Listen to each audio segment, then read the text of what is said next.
agenda for today's meeting. Mr. Bell, you taking care of the invocation? Yeah, I'm going to take care of it, but I have a guest coming. I'll announce that later. But you know, I think it would be nice to have our reporter to come up sometime and give the.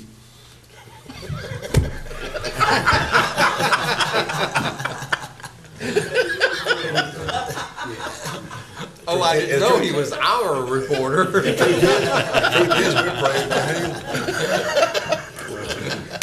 That'll get him a pay raise. Mr. Gurley, on the more serious matters, will you take care of the pledge, please? Yeah, me or Lonnie, one will.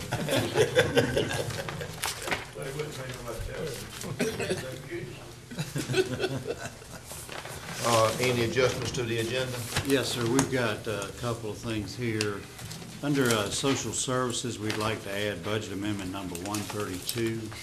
I think Marcia's given those out. And then the second thing we'd like to do is also walk on an authorization to declare surplus. There's a solid waste motor grader. They have bought a replacement, so we need to surplus the old one and then authorize us to sell that on go. So are you going to readjust number 5 and then make Board of Elections 6, or? Yeah, well, we could just add it under budget.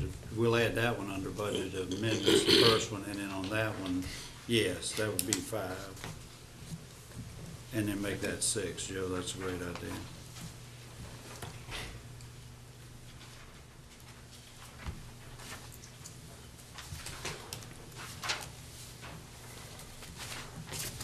And then the one other thing is Pam has the financial report ending 9/30/14 that you're going to go over with them, Pam, is that right? Yes. And that's all the adjustments we have, Mr. Chairman. Okay, just, Pam would be under new business. the next item is approval of the minutes. George, why don't you go ahead and take over at the special recognition part? Okay, on the special recognitions, of course, we have Jeremy Hill, our new EMS director. I'll be introducing him to you, and then we're going to introduce Geraldine Lee as the interim human resources director, and then we have the presentation of employee service pins. Does anybody have any questions on any of that? Okay. The next thing after that, we have 2 public hearings. The first one is to establish street light districts, so street lights can be provided at owner's expense in certain areas in Wayne County. You have the resolution that will establish those 6 districts in your packet, and everything should be in order there. Oh, it's in there. Gordon has reviewed all of that. Mr. Chair, Yes, sir, Mr. Mayor. we're gonna read that, someone gonna read that resolution, Joe? It would be good if they did, You want yes. to read it, Mr. Mayor? Yes, sir, I would. Okay. And just to go over it real quickly, you have 6 districts. I think we went over all of this at the last meeting, if I'm not mistaken. So you have the colored map that shows that. And it has the numbers on there.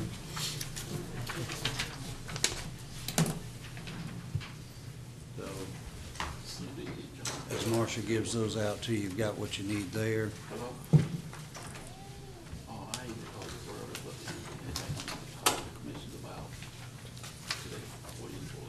And behind that shows what the petition will say. What will be different is at the bottom of each petition, we actually have petitions that show the name and address by lot number, so that people, we already have that in there for them. All they have to do literally is sign it. Mr. Chairman, Mr. Gardner. if I could ask county manager, have we notified the residents in these particular districts? We have not yet. It's on my list to do. I think we talked about that at the last meeting. What we wanted to do first was, my understanding was we wanted to have a meeting with some of the folks who had been discussing with y'all about doing this. So we wanted to have that meeting first, then we would send out the letters. But we're having the public hearing today, is that correct? Yes. Okay. They will have someone here to speak today. Mr. Chairman, Yes, sir. I was gonna wait and discuss this, but I can do it now. I have 6 representatives that have agreed to be a representative for these 6 subdivisions. And we're gonna set up a meeting as soon as possible after today's meeting for our county manager, and Mr. Parker, myself, and whoever else. Is that gonna be an open meeting for you thinking? It can be if we just. But we're gonna have 6 representatives that are gonna step up to be in charge of getting the petition signed, if they decide to go with what we're gonna propose to them. Right. And we're trying to get the Salem Hall there at Salem Church, we're trying to get that reserved. So I have all 6 people in line to have that meeting occur. We just need 48 hours' notice, and we can advertise it. I think it'd be good to advertise it as a public meeting, and that way, if more than 3 of you want to go, you're certainly welcome to do that. Yeah, and Okay. and Salem Hall is big enough, we can have a pretty good crowd. Ray, if we could we leave it with you and Marcia to establish the date and time, and then she can advertise it? Yes, what I've done is of the six representatives, I have one that's a good friend of mine that I went to school with, Michael Pennant, is gonna be contacting and getting the best date for their group. Okay. And then they will get back with us. Okay. I'll coordinate that with Marcia. Well, today, I want to be clear about what we're doing in the process going forward. As Borden advised at the last meeting, you need to hold a public hearing today on whether you will establish these districts. And then you'll vote right after the public hearing to establish them. But they don't, I guess the best way to phrase it is, they don't become, quote, active unless 67% of those people in one of those districts asks for it. Then you'll come back, and I don't know if the statute requires a public hearing at that point or not. I would recommend you do that, because that gives everybody in that neighborhood an opportunity to be heard on whether that neighborhood should then have a tax levy imposed on it, so that you give them, would be totally transparent, and then at that point, then you're free to vote to levy the tax. But you would establish the district today, but whether or not it becomes active and you impose the tax depends on whether the petition is valid, and then you decide to do so. Okay. And at that point, again, my advice to you would be hold another public hearing, let the folks come in and tell you if that's what they want to do. Mr. Chairman, just one other thing. I've been, all my communications with the residents in these subdivisions, I have made it clear that what our actions today in establishing these street light districts does not in any way obligate them to anything. So I'm making that transparent to them. Thank you, Mr. Chairman. Thank you. The next item is a request for a front yard setback variance at 1470 Gurley Dairy Road, Pikeville. I think Connie went over this at the last meeting. We had the hearing then. And if you recall, the requested front setback is 56.6 feet. The minimum front yard setback is 60 feet. I'm going to recommend that you give him a front yard setback of 55 feet. I think we discussed this at the last meeting. If you go back out and measure, these are pretty precise measurements. What we don't want to happen is somebody be off 1/10 of a foot or something. So I'm recommending you give him up to, as much as set it at 55 feet, and that's a 5-foot variance. And that way, when they go back out and measure, we ought not to have any problems. And I don't think that'll be no, Yeah, that would be minimum, is that right? yeah, well, you would give him, it's technically, yeah, you would give him a 55-foot setback, which is actually a 5-foot variance. Yeah. Yep. Okay. Instead of the 3.5 Yeah, request. gives them some leeway.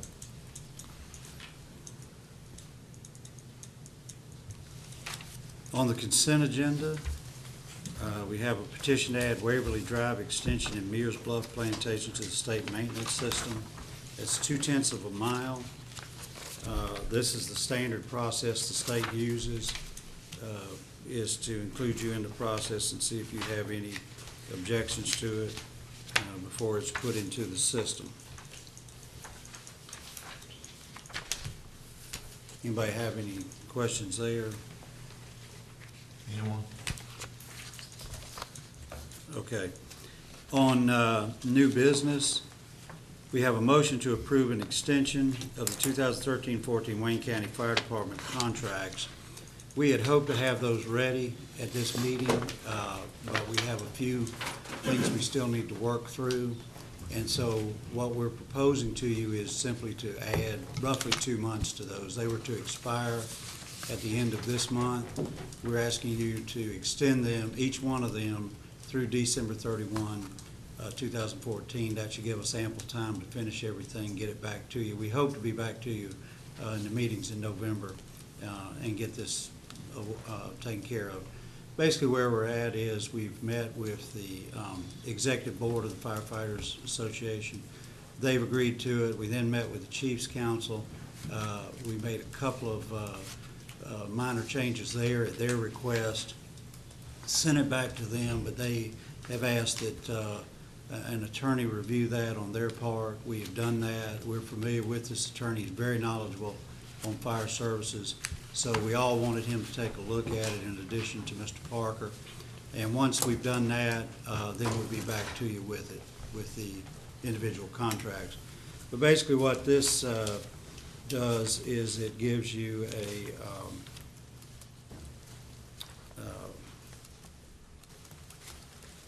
resolution that authorizes the chairman and the clerk to the board and any other county officials as needed to exercise written addenda to all of the existing fire service agreements to change the date from October 31 to December 31, 2014.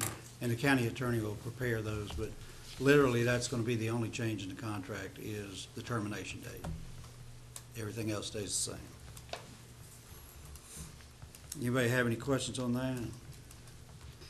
Anyone?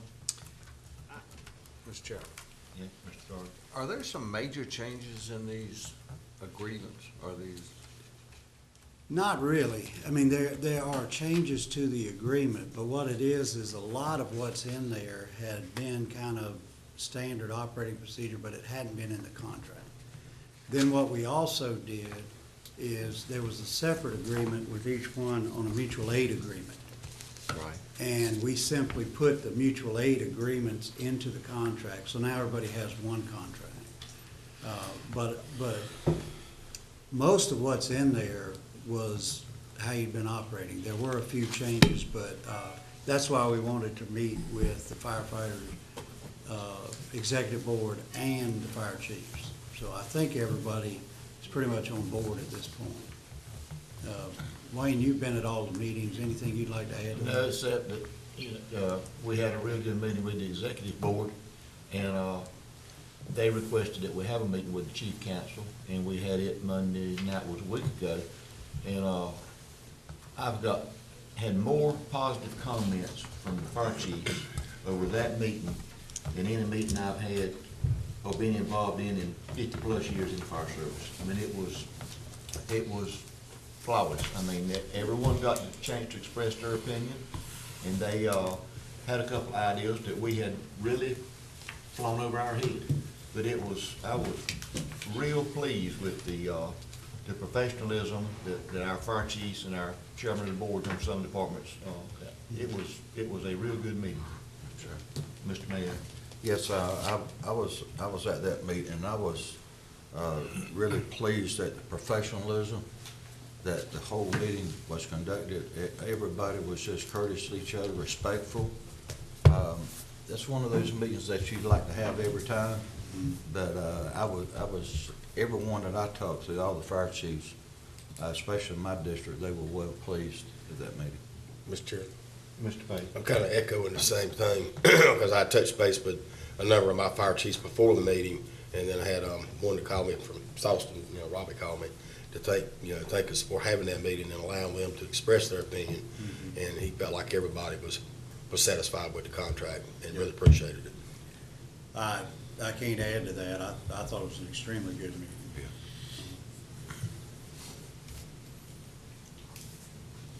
Okay, we have that. The next thing is a motion to approve request to name bridge over Beaver Dam Creek on the Oakland Church Road as the Grace B. Gurley Memorial Bridge.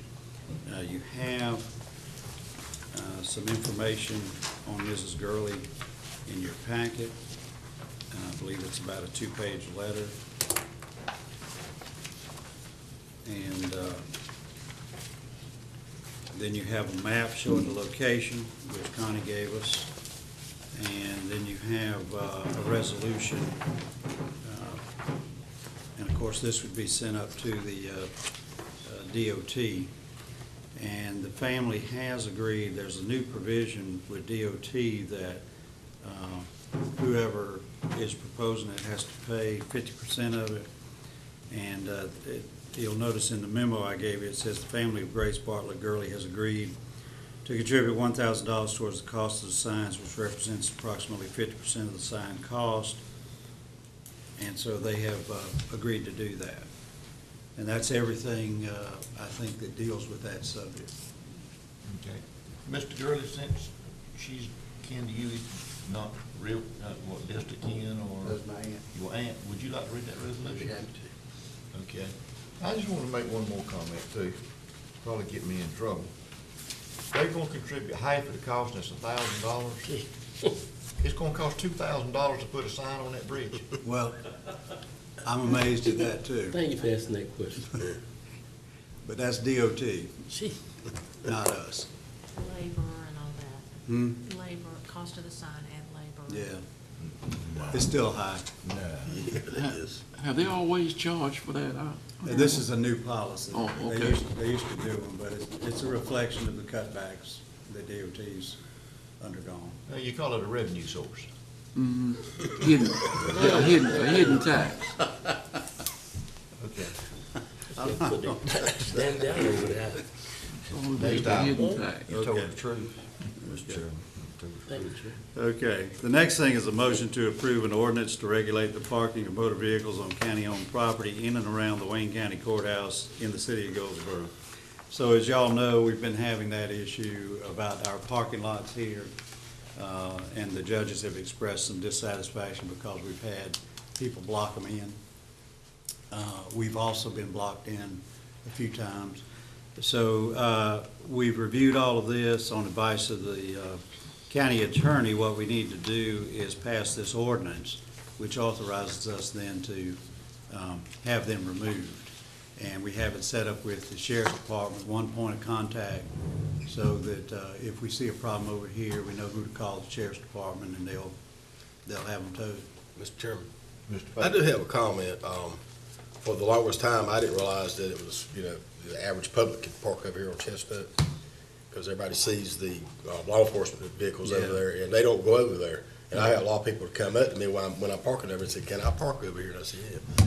So I think if people knew that you could go over there, it might relieve part of that problem across the street. Well, maybe we should put a sign So over that's the what I entrance was, that says public park. just a suggestion. Public parking, additional parking or something. Yeah, because I don't think that people realize that, because it's never full over there. It's always plenty of spaces over there. We'll have our public works folks put a sign Okay. up there that says public parking. Mr. Chairman, Mr. Mayor.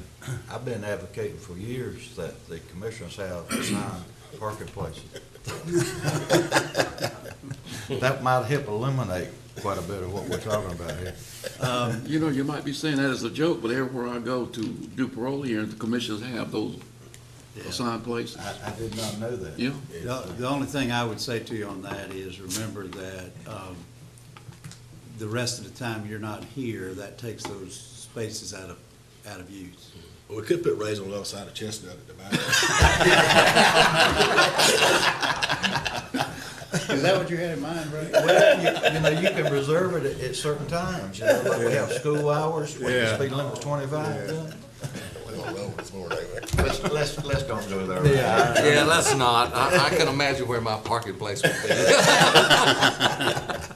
Yeah, if I'm on the other side of Chestnut. Before we But- leave that, before we leave the Chestnut, a person walked up, evidently he saw the agenda on the website or something, and he asked me about Chestnut Street. His concern was the parking on one side. Is there some, is there some congestion problem? Yes, there is. I don't know when it began, but I've noticed it as well. The city has come along and put parking on one side. They put it on, I don't know what the direction is. They put it on the far side over there. East side. East side. And what has happened, Ed, if you ride over there, they have had to blacken the original stripe in the center of the road. The reason for that is it's not wide enough. It's not. So the parking cut into the driving lane. So if you're riding along there, and somebody starts coming and there's parking there, you have to kind of wait and let one car pass. I don't know when it happened, but I guess it's fairly recent, but, if you go out and drive it, you'll see it. And you'll also see where the black stripe is taken over the yellow stripe or white stripe in the middle of the road. It's actually the south side, not the east side. Yes, the south Okay. side, yeah. Okay. Anything else on the parking? Oh, Mr. Chairman. Mr. Doherty. I have had someone that was concerned about the handicap parking spaces, so I imagine that we are also looking into whether or not we've got a sufficient number of Yes. handicap. Yeah, parking. we took that into account. Okay. I don't know that they're directly in there, but I think they are immediately on the road, which goes right by the main sidewalk, right out the door, the side door there. Mr. Chairman. Mr. I'm Mayor. glad you mentioned that, Mr. Doherty, because I've had the same complaint, not that they're saying there may not be enough handicap, but what they're saying is people that do not have a handicap sign is Placard parking, in. using that for parking. Okay. So we probably may have enough handicap spaces that are just being utilized, people that aren't authorized. Well, we can have some folks double check that as well, but, I mean, obviously, that's already a violation of law. Well, in this particular case, a lady brought her mom, which is in a wheelchair, and they had to park at the other end of the parking lot Right. and push all the way up. And then somebody was in the handicap without That a is placard. correct, that did not have a handicap license plate or a sticker. Okay. This ordinance is drafted so that you can change any reserved place, you don't have to have a new ordinance. You can put, literally, if you wanted to have places for the commissioners to park, once the county puts up the sign, it's reserved, and if somebody that is not supposed to be in that reserved place is parking there, they can be towed. And if they're parking anywhere in any of these lots that is not a designated spot, they can be towed. Okay. And behind the ordinance, we've given you the state statute, it's 153A-170, regulation of parking on county property. So that's your authorization to do this.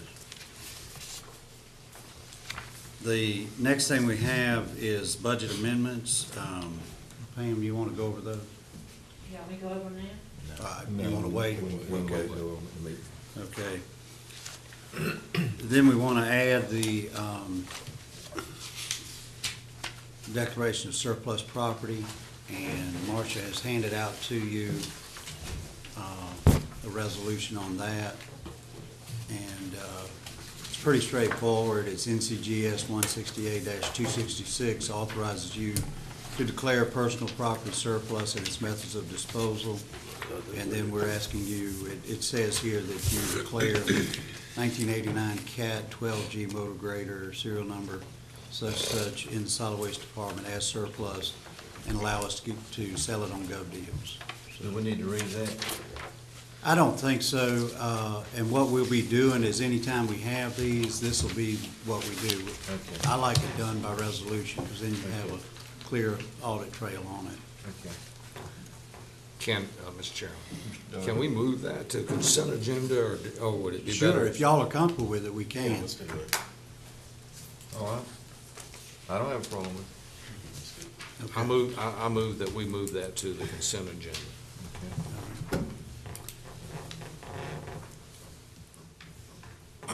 At 11, we'll have a Board of Elections presentation on the 2014 general election. And if y'all recall, just a reminder is Rosemary is so tied up on doing the election, she can only be here at 11. So whatever we're doing at that time, if we could take a break and fit her in.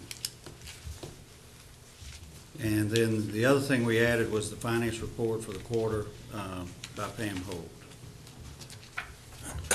And I believe that's everything we've got, Mr. Chairman. The other is the standard things, closed session. We will need a closed session. We've got a couple of items there. And Mr. Parker has the reasons for that. Okay, everything else is, public comment section at 10, comments at 10 o'clock, and the county manager's report, commissioner's report and comments. Do I have a motion to go in closed session then? So moved. Have a motion to go in closed session? For Discussion? Purpose of consulting an attorney to preserve the attorney-client privilege and matters relating to the location or expansion of industries or businesses in Mankato. Have a motion on the floor, we go in closed session. All in favor, should sign right hand. Motion carries.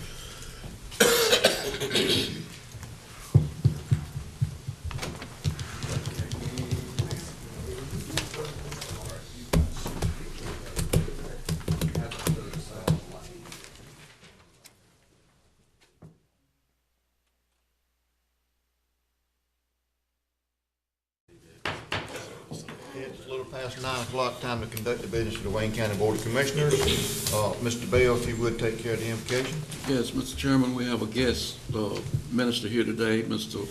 Reverend Freddie Pierce is going to come up and do our invocation for us this morning.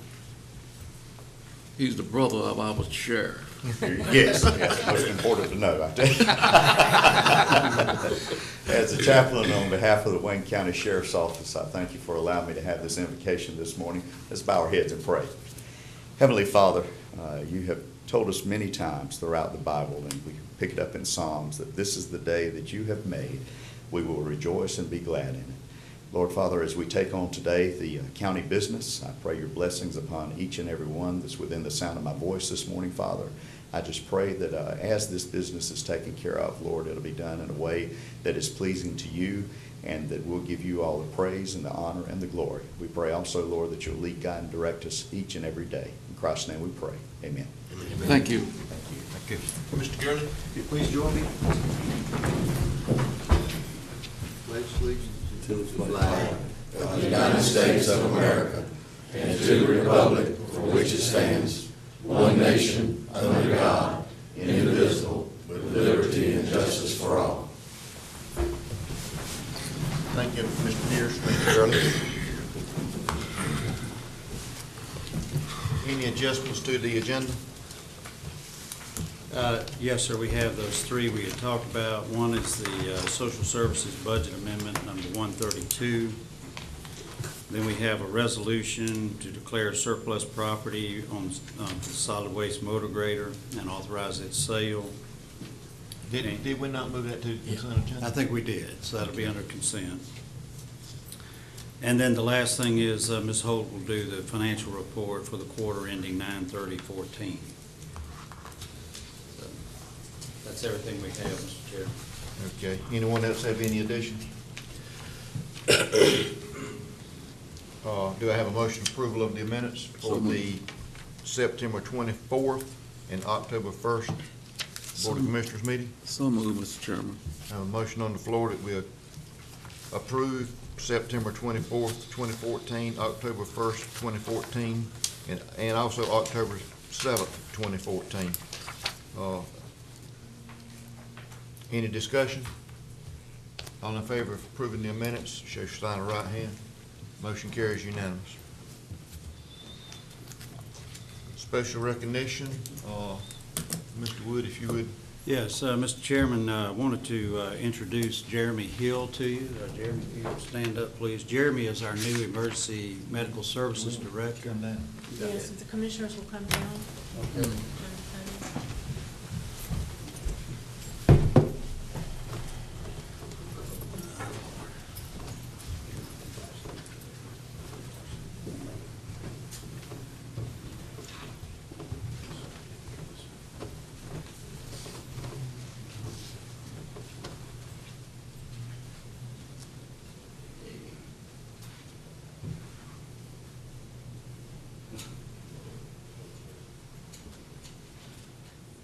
Well, as I stated, Jeremy is our new Emergency Medical Services Director. He has been hired after a pretty thorough search. I think you saw in the paper, and I reported to you, that we had the help of our Emergency Medical Services Director, Dr. Grant, and also Beverly Deans, who heads the EMS paramedic program out at Wayne Community College.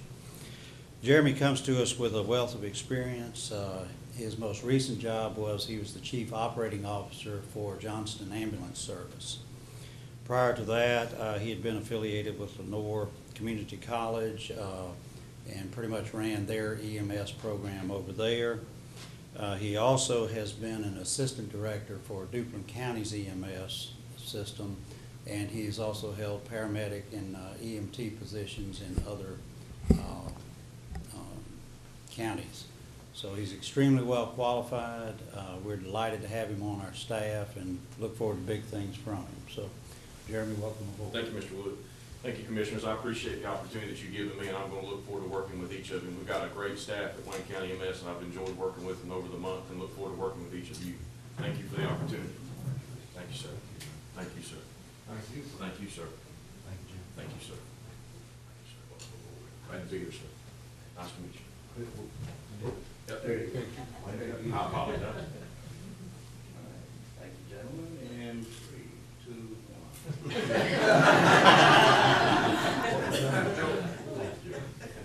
George, before we go to the next recognition, Mr. Powers has got some good information that I would like for him to present right quickly. All right, and this is exciting news for us. I just got word at 8 o'clock this morning, got an email, just so you know, the East Tower site for the public safety radio system has all the power to it now. We're ready to flip the switch on it. But the exciting news is the NEPA process, that National Environmental Protection Agency process we've been waiting for. We got word, we got it in this morning, so we are on go, and they're already hitting boots on the ground on the west site to get that started for us. This next introduction, you folks already know this lady. And as y'all know, we had to make a change in our human resources department. So Geraldine, if you'd come up, please. We were looking for someone to do a fill-in as an interim HR director, and I recall that Geraldine's background prior to becoming our branch manager at the Mount Olive Library was an extensive background in HR.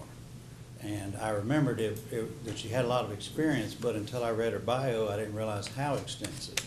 We are extremely fortunate that Geraldine has agreed to take this job on an interim basis. Let me just give you a little of her background. She's a summa cum laude graduate. That's the highest honors that you can get in college. Most of us have never seen that word before. Some of us were just, thank God we got through. But she's a summa cum laude graduate of Mount Olive College with a BS in Business Administration.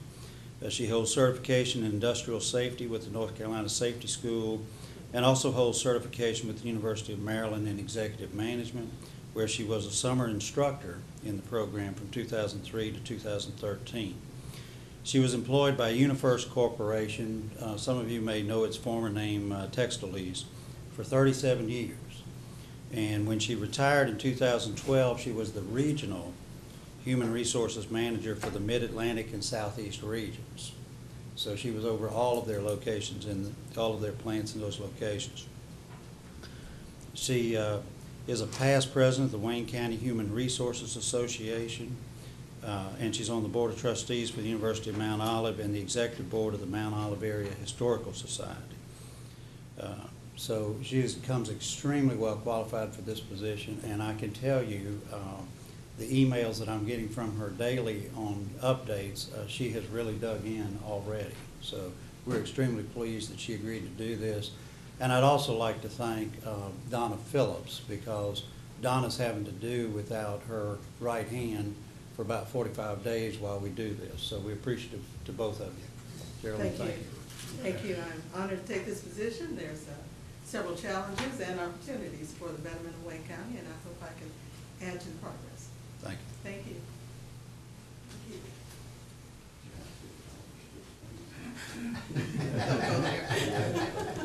You're welcome. Thank you. Thank you. Appreciate it. Thank you.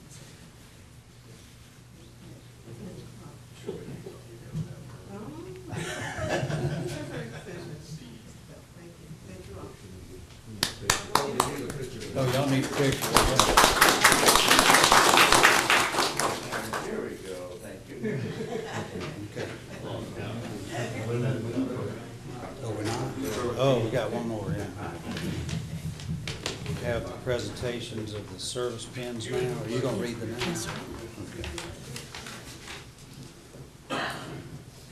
And we'll start with our one-year pins, and we'll ask the employees who are present to come forward, receive their pin from our county manager, Mr. Wood, and to shake the commissioners' hands. 1 year, if you're present, please come forward. Sue Barnett, Health Department. Diana Campbell, Health Department. Kenneth Cook, Sheriff's Office. Charity Disbrow, Emergency Services. Cynthia Harper, Detention Center. Aaron Manuel, Detention Center. Sean Johns, Solid Waste. Adrienne Williams, Social Services. Jessica Barnes, Social Services. Tara Harrison, Health Department. Nashawn Waddell, Social Services.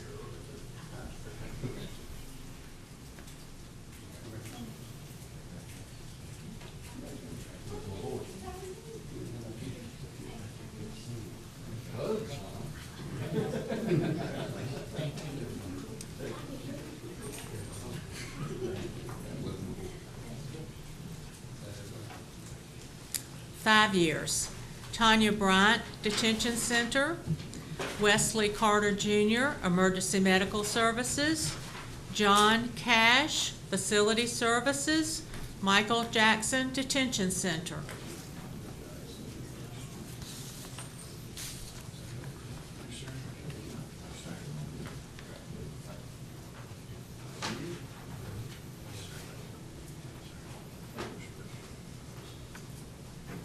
Years. Aaron McAuliffe, Services on Aging.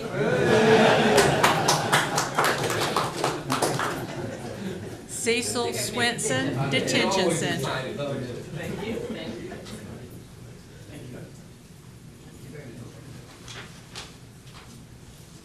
15 years. Nanette Sins Foy, Health Department. Tina Walker, Social Services.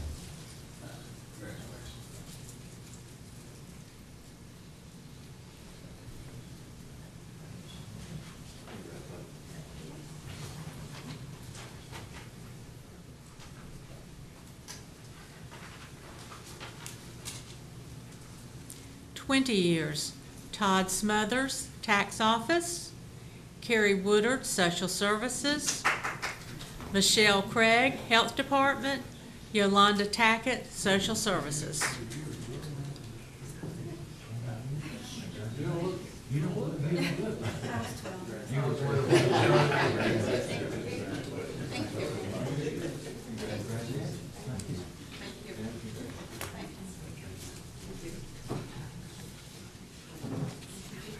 I think this is the first time we've ever had people bring a fan club with them.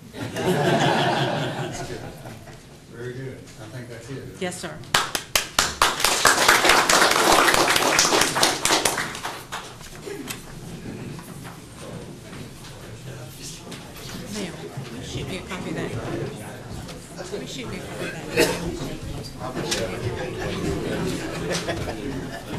Yeah, I won't never get that 20 years.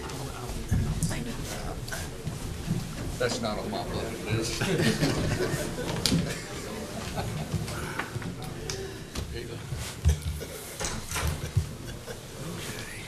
I'm more worried about the fan club. I've already did 6, so. It is 9:15. We have a couple of public hearings. Mr. Wood, if you, Mr. Mayo, or Mr. Wood, if you'd start, and then Mr. Mayo, if you would read the resolution for the first one. Yes, sir. Mr. Chairman, the first public hearing is one to establish streetlight districts so streetlights can be provided at owner's expense in certain areas in Wayne County. We've discussed this on several occasions. There is a statute that provides the Board of Commissioners can establish streetlight special assessment districts. And what we're talking about here is the areas that had been de-annexed from the city of Goldsboro. When they originally started out, the developer had an agreement with Duke Energy to provide the streetlights in there. They had a contract for that. When it was annexed into the city, then by state law, the city has to take over the street lighting and pay for it. So those original contracts were voided by the annexation. And the city took it over, and of course, they were paid for through property taxes as every other citizen in the city is. When it was de-annexed, the city, of course, no longer had a legal obligation to provide streetlights in there, so that was ended. The problem has been that Duke hasn't had an entity to contract with in order to provide those streetlights. What this statute allows is that the county would contract with Duke Energy, and Duke would then turn the lights back on. The county would impose special assessments, which are additional taxes, just like the fire district is a special tax. There would be the same thing, very similar thing to the fire district taxes. The way these are structured, though, is we don't impose that on the folks unless they want it. And what the statute says is that you have a petition process, and the people in these various districts decide if they want it or not. The statute says that 67%, two-thirds, must be in agreement of the two-thirds of the property owners must be in agreement to establish that as an active district. What you would be doing today is establishing these 6 districts, and that's what the resolution calls for. And so the public hearing would be just for the establishment of those districts. They would not go active, and you would not impose a special assessment tax district unless and until in any of those particular districts at least 67% of the people signed the petitions. We have the petitions prepared. The county attorney has reviewed that, and each one of the petitions has the legal owner, the legal description, the PIN number, which is the PIN number in the tax system, so that you can reference the tax map.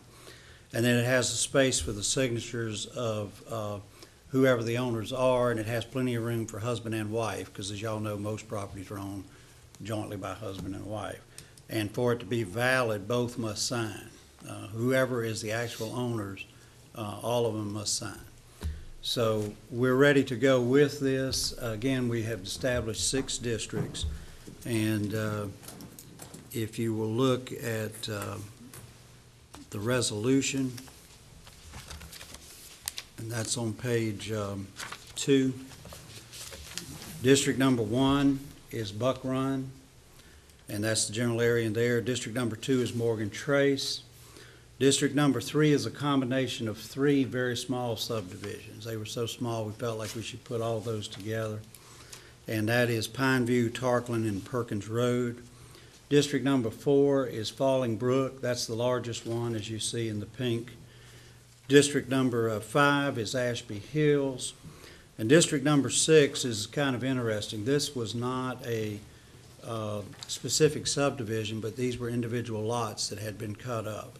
But they had been annexed in and were de-annexed, so we felt like we should create a district there and give those people the same opportunity if they want to create a district or not.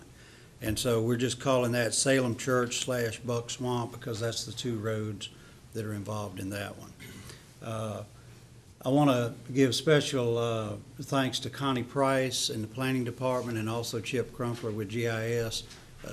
Chip and Connie have done a great job of preparing this map. We also have a little more detailed map that actually shows every single street light in here. I'm sorry, this one does too. It just doesn't show up. But they've put a lot of time and effort into this. They've inventoried every street light. They've worked with Duke Power to confirm which type of street light it was. One thing I do want to mention is that in prior to the city taking it over, a lot of these were 9,500 lumens, bulbs. And that's a demarcation of how much light it's throwing out. The city went through and had them all upgraded to 16,000 lumens. So what that means is there may be a slightly higher cost, but the folks are getting almost double the amount of lighting that they used to get on this. So I think that's pretty much everything that we had on it. Mr. Mayor, did you want to read the resolution? Is it necessary, or? Well, I think first we need to open up and have public comments, and then we can read the resolution. Okay. If that's, Okay. The public hearing is now open for the street light locations in the 6 districts. If anyone has any comments to make, if they would come forward, please. If you would, please state your name and address and phone number, please. I'm Ken Wadsworth, 204 Kelly Drive. Certainly been living in this area for 25 years. I can certainly vouch for the fact that without the street lighting, it has very well affected the security of the area. Be interested to know in this 2-year period if in fact it's had an effect from the sheriff's department as far as any crime that has increased during this period of time because of the lack of the security there. But I certainly appreciate the work that has been done toward getting this done. We had met with Duke Energy ourselves, and we're basically told the only way we do this is have a homeowners association in each one of these areas, which certainly was not in our favor at all. But I do appreciate the work that has been done to see that this can take place for the safety and security of our neighborhoods. Thank you very much. Thank you for coming to the public hearing this morning. Is there anyone else have any comments?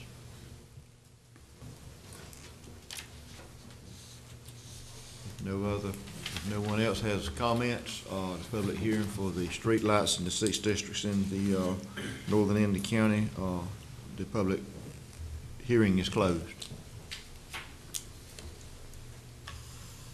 Mr. Mayor, any discussion?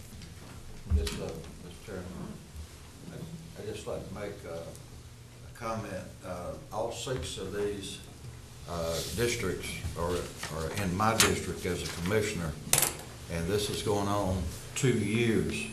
As the paper, the news artists did a good job of reporting that we had tried going through Duke Energy, the Utilities Commission, even talked to our legislatures, and it just couldn't be done.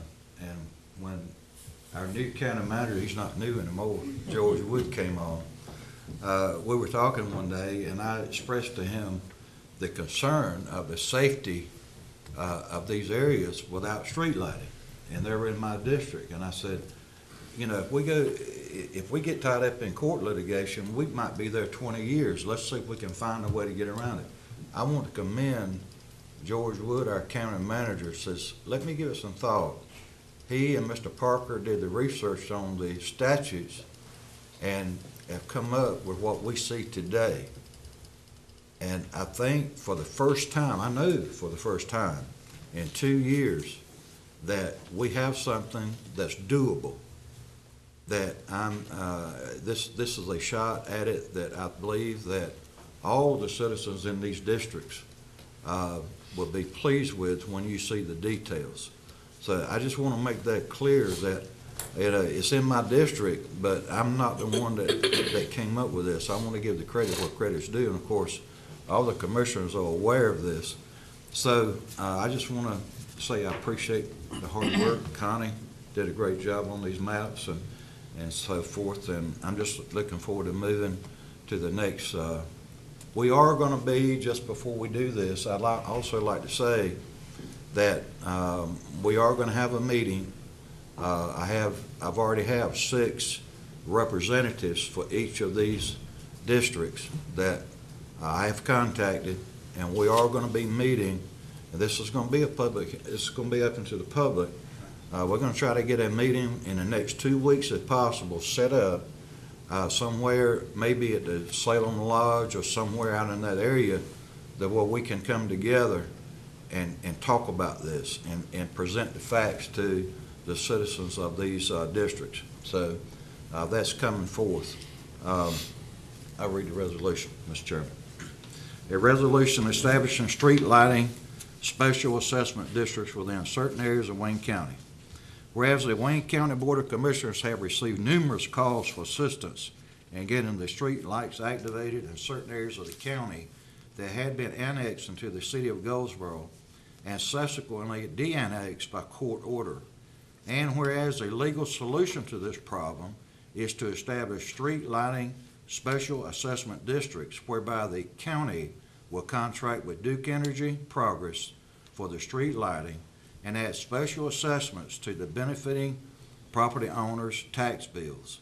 And whereas under the relevant state statute, none of the street lighting special assessment districts will become active unless and until at least 67% of the owners of the benefiting lots petition for it. I want to stop right there and point out that everything that we're doing today, when we establish these districts, it obligates these 6 subdivisions to do nothing if they don't want to. That 67% is the key to activate this. Whereas the Board of Commissioners wish to make this possible solution available to the affected property owners. Now therefore be it resolved by the Wayne County Board of Commissioners pursuant to North Carolina General Statute 153A-206 that the following street light special assessment districts are hereby created.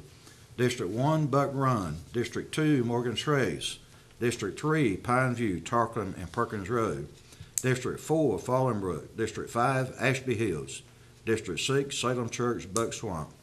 Be it further resolved that the districts include those lots and parcels as set out in Attachment 1, which is hereby approved and incorporated herein as an integral part of this resolution.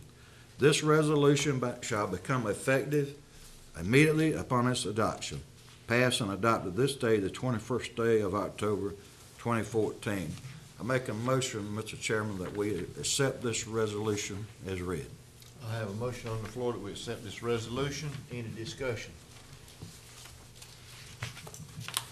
If no discussion, all in favor show sign of right hand. Motion carries unanimous.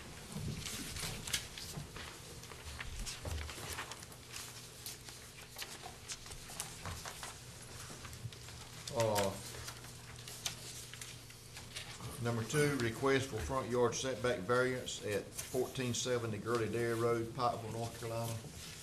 Mr. Wood and Mr. Price, if y'all would. Connie, you want to go ahead and make sure?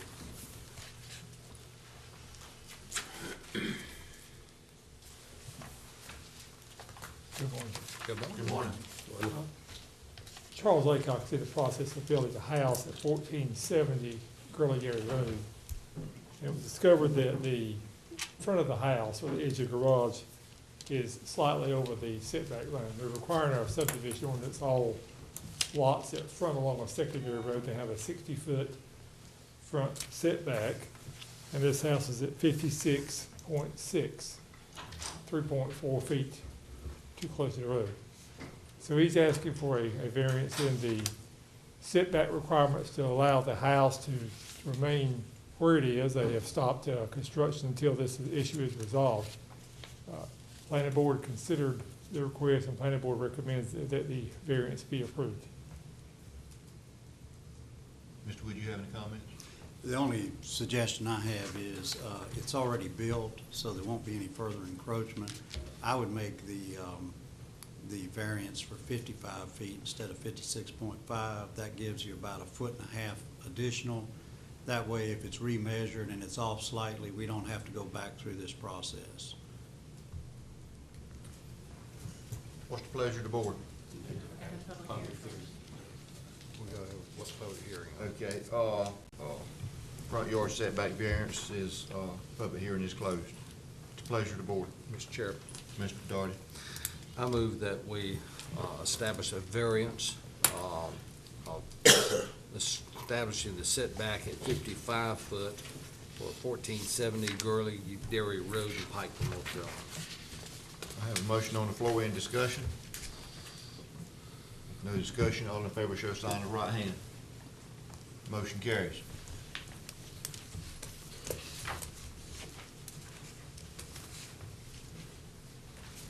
Mr. Gurley, y'all have any? Yes, Mr. Chairman. Port Committee met this morning. On page 7, we had previously announced some vacancies for positions on the Mount Olive Planning Board, Mount Olive Board of Adjustment, and the Fremont Board of Adjustment, and we have not placed them yet. So if anybody has any ideas or interests, please let us know. And also like to announce that these 3 boards, the people must live in the ETJ. Then next, on page 7 and 8, we have 7 boards that we're announcing this morning for considerations for positions to fill these positions in the future. And they are beginning with Goldsboro Wayne Transportation Authority Transportation Advisory Board, and that is for the Hispanic community that's vacant. Also, the Wayne County Animal Control Advisory Committee, the Wayne County Fireman's Relief Fund Board of Trustees, the Wayne County Board of Health, the Wayne Executive Jetport Advisory Committee, the Wayne Health Court Board of Directors, and the Wayne County Juvenile Crime Prevention Council. Like I say, there's several of these positions on various boards, and they're coming up in the near future. So if anyone has any ideas, please let someone in the Appointment Committee know. And last, on page 12, you received a email from Sudie Davis to fulfill 2 open positions on the Juvenile Crime Prevention Council, and these requirements is for the 2 candidates to be under 18 years of age, if I understand correctly. And for the sake of time, the Appointment Committee would like to go ahead and get these 2 individuals on there immediately. And those 2 individuals are Morgan Yelverton and Jeffrey Whitley. And the Appointment Committee would like to recommend this, so Mr. Chairman, I make this motion to approve these 2 candidates for the Juvenile Crime Prevention Council. Have a motion on the floor. Any discussion? No discussion. All in favor of Mr. Gurley's motion, show sign of right hand. Motion carries unanimous. Anything else, Mr. Gurley? That's it. Thank you. Anything under unfinished business? No, sir. Consent agenda. Pleasure of the board. Motion to approve. Have a motion on the floor. We approved the consent agenda. We did add 1 item to it. Any discussion? No discussion. All in favor, show sign of right hand. Motion carries unanimous.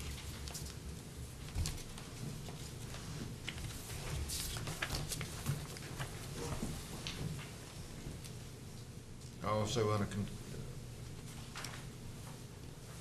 new business. Item number 1, motion to approve the extension of the 2013-14 Wayne County Fire Department contracts. Mr. Wood went over that in the briefing. You have any other comments, Mr. No, Wood? sir. No, sir. I'm gonna make a motion that we accept this extension until December 31st. Any discussion? No discussion, all in favor, show sign of right hand. Motion carries. Motion to approve request to name bridge over Beaver Dam Creek on Oakland Church Road as the Grace B. Gurley Memorial Bridge. We have a resolution on page 25, I think.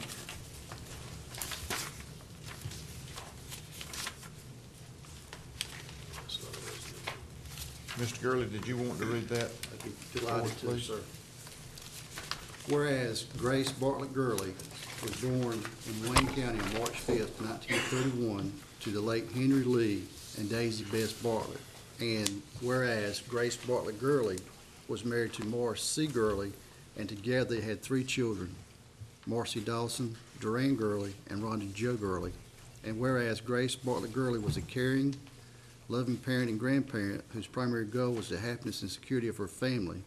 And whereas Grace Bartlett Gurley retired from O'Berry Center, and whereas Grace Bartlett Gurley traveled over the Beaver Dam Creek Bridge on Oakland Church Road several times a week to take care of her business and appointments, but no trip over the bridge was as meaningful and important as the trips over the bridge to her beloved Oakland Community Church. And whereas Grace Bartlett Gurley was a longtime member of Oakland Community Church, where she sang in the choir, served as a deaconess, was a member of the prayer chain group, and touched the lives of many in her community anonymously. And whereas Grace Bartlett Gurley passed away on September 6, 2013, before she could see the completion of the bridge, which was her link to the community and her spiritual world. Now therefore it be resolved, the Wayne County Board of Commissioners supports the request of the family of Grace Bartlett Gurley to name the Beaver Dam Creek Bridge on Oakland Church Road in Wayne County as the Grace B. Gurley Memorial Bridge in honor of her many contributions to the members of her family and community, the impact on the lives she touched, her compassionate spirit, and the values she left behind. Adopted this day, 21st day of October 2014, to be signed by George Wayne Aycock Jr., Chairman of the Wayne County Board of Commissioners. Mr. Chairman, I'd like to put this in form of motion to approve this resolution. I have a motion on the floor. Any discussion? Mr. Chairman. Mr. Doherty. I do want to point out to those that may be interested in naming a bridge, that the NCDOT does in fact require a contribution to offset the cost of signs and so forth, which has been done in this case. And I just wanted to point that out. Thank you, Mr. Chairman. Any other discussion? If no other discussion, all in favor of Mr. Gurley's motion, show sign of right hand. Motion carries unanimous. Thank you, Mr. Gurley.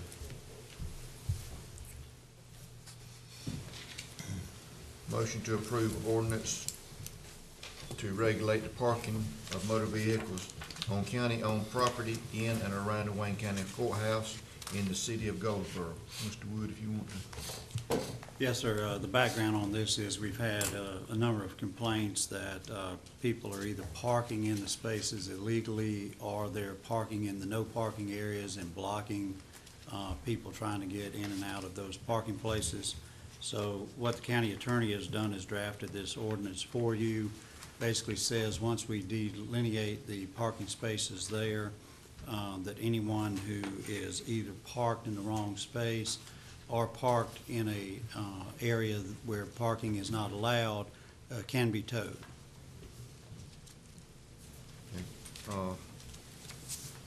What's the pleasure of the board? Motion to approve. I have a motion on the floor that we approve item number 3.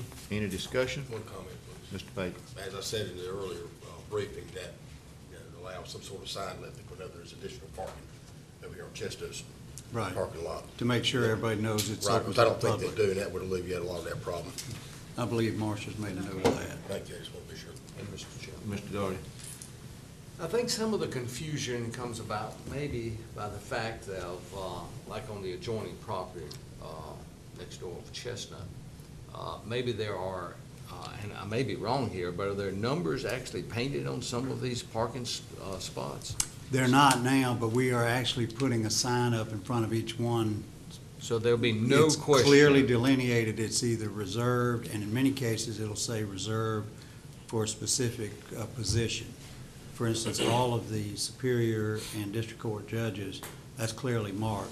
Reserved for Superior Court Judge, reserved for District Court Judge. Right. We've also reserved one for our courier, and that's near the door because he's in and out constantly all day. So we want to make that as convenient as possible because he's bringing in a lot of supplies and things. Well, I just don't want anyone to have any question that if they made the decision to park in a reserved parking place, that they are running the gamble of having that vehicle towed. That's correct. So it will be clearly marked. It's clearly marked. It's on a post about 8 feet high. It's staring you in the face as you park. Thank you, Mr. Mr. Mayor. As we discussed at the 8 o'clock session, this also includes handicap.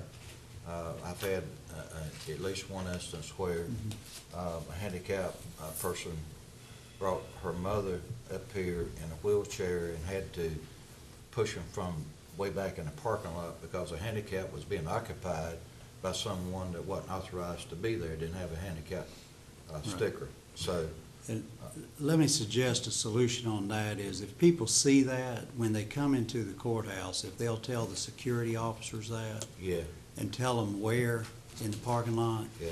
they can contact my office and then we'll contact the sheriff's department about that. Yes. And I also stick with my original suggestion this morning. I think county commissioner should have an assigned parking place. And I'm just kidding, because Commissioner Page already said where you want to put mine. I do just want to make one comment. Some of the judges' parking places was changed a couple of weeks ago, and I think there was some confusion, but I've since talked to several of the judges. Their parking assignments has been changed back to where they originally were. Not all of them, but some of them. But of the judges I've talked to, they seem to be satisfied now. I mean, we thought all the judges wanted to be moved, and that was something we assumed that we shouldn't have assumed. But we think we have got it straightened out temporarily anyhow. Right. Well, I'd just like to ask one question. The authority to put the signs up, does it have any relationship to anything that DOT could be a part of? And No, this is internal to your property. This is not off-street parking. This is your parking lots. So it's property owned by the county.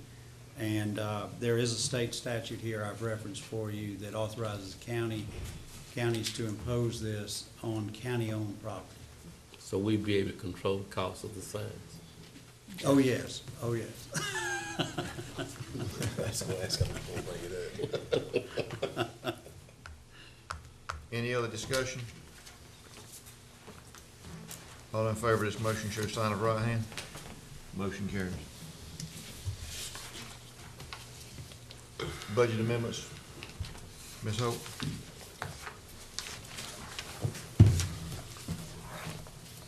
Just breezing right through this.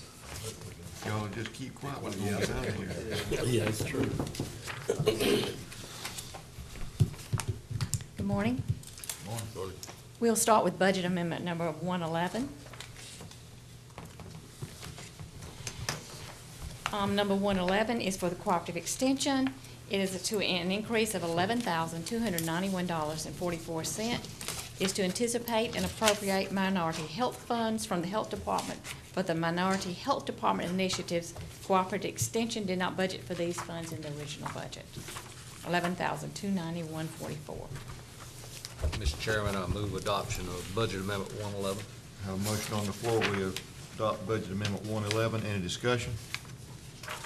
No discussion. All in favor, show sign of right hand. Motion carries. Budget amendment number 132 is for cooperative extension, an increase of $4,788.80, and is to appropriate funds for a broken projector in the Wayne Center, and they are using fund balance, and this fund balance is funds they have collected from fees over there. Mr. Chairman, I move we adopt.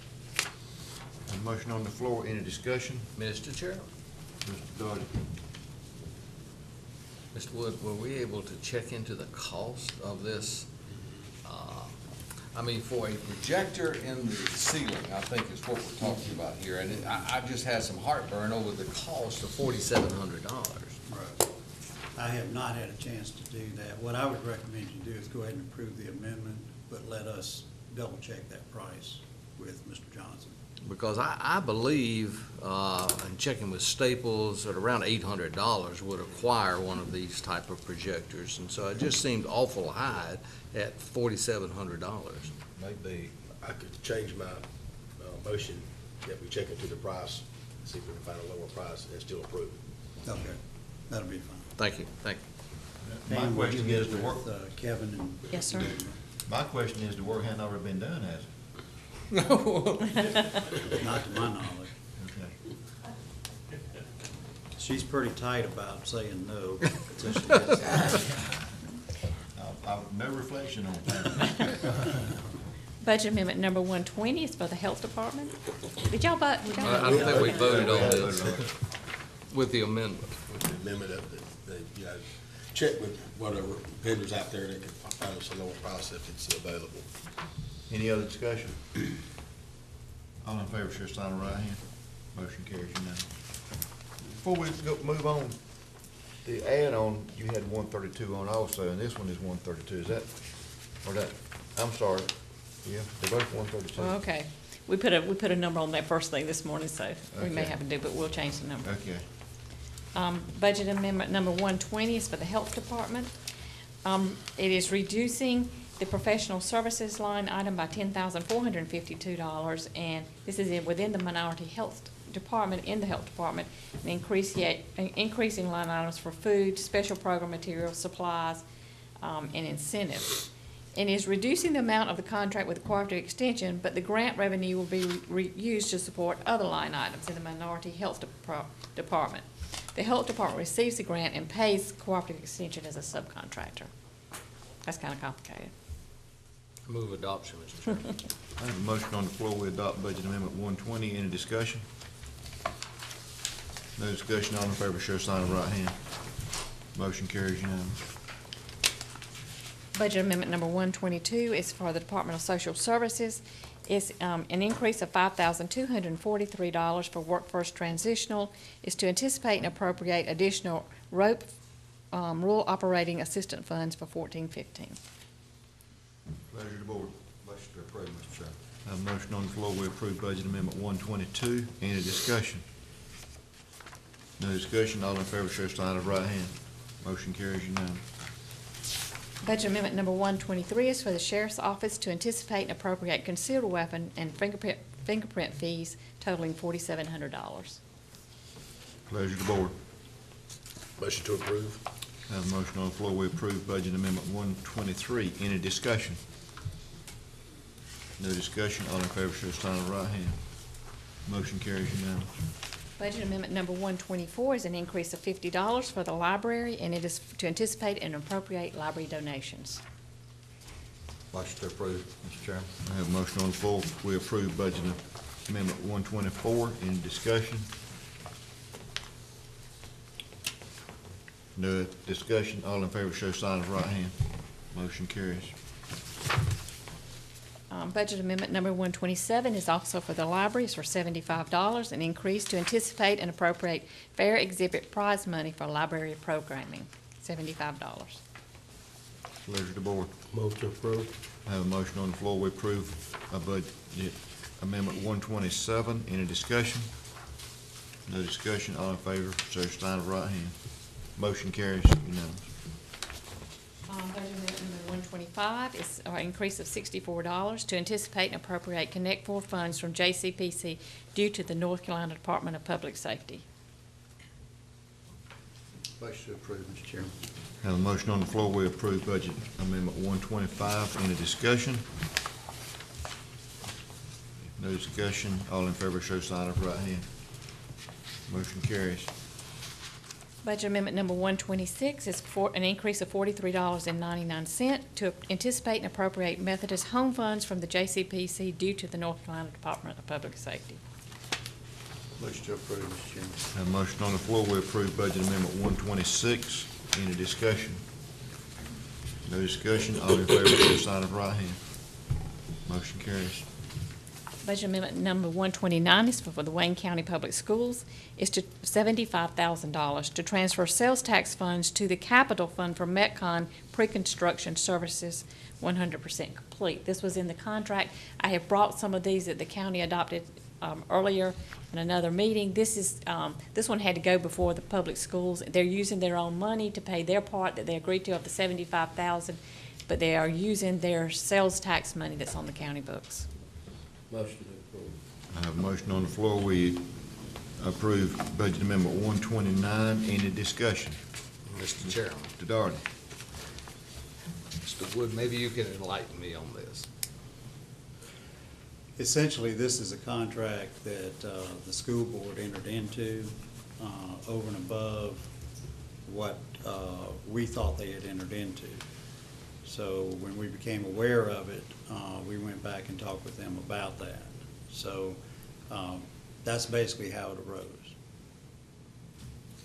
But we were not aware of this. We in were our not aware discussion. of this, Is that correct? but they gave me a copy of their contract that they entered into, and it is in there. Because I asked them to see the contract. Well, can I follow up a little bit there? Yes. I thought we had asked to see all contracts, and this was not disclosed to us. Is that correct? That's correct. I thought we had asked that same question. And it is their monies. Mhm. And they are certainly,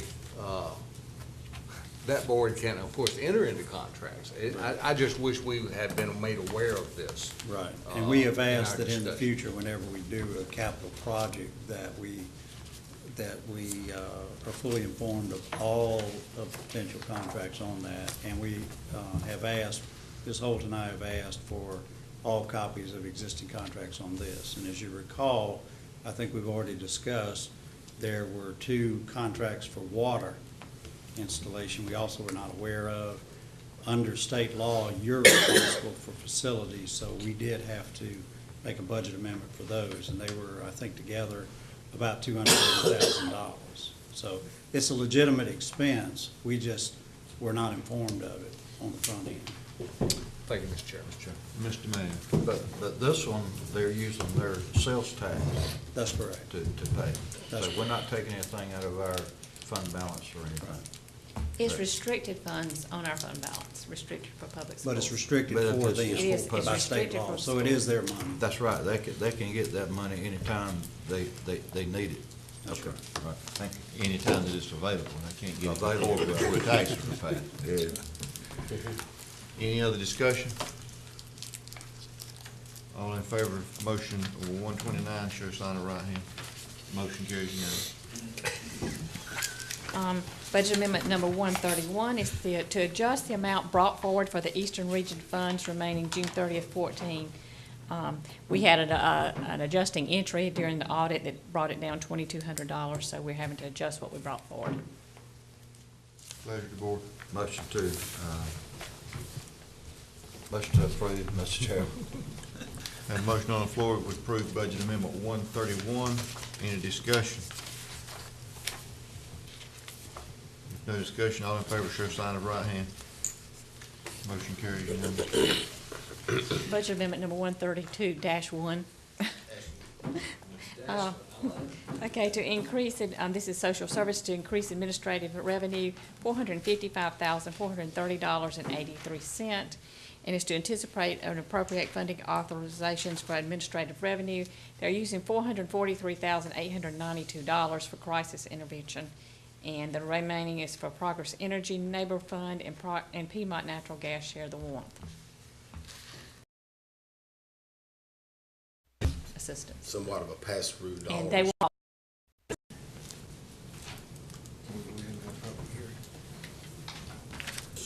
This public, anyone that has any comments from the public that needs to address the board, if you would, please come forward. You're limited to 4, and please state your name, address, and phone number.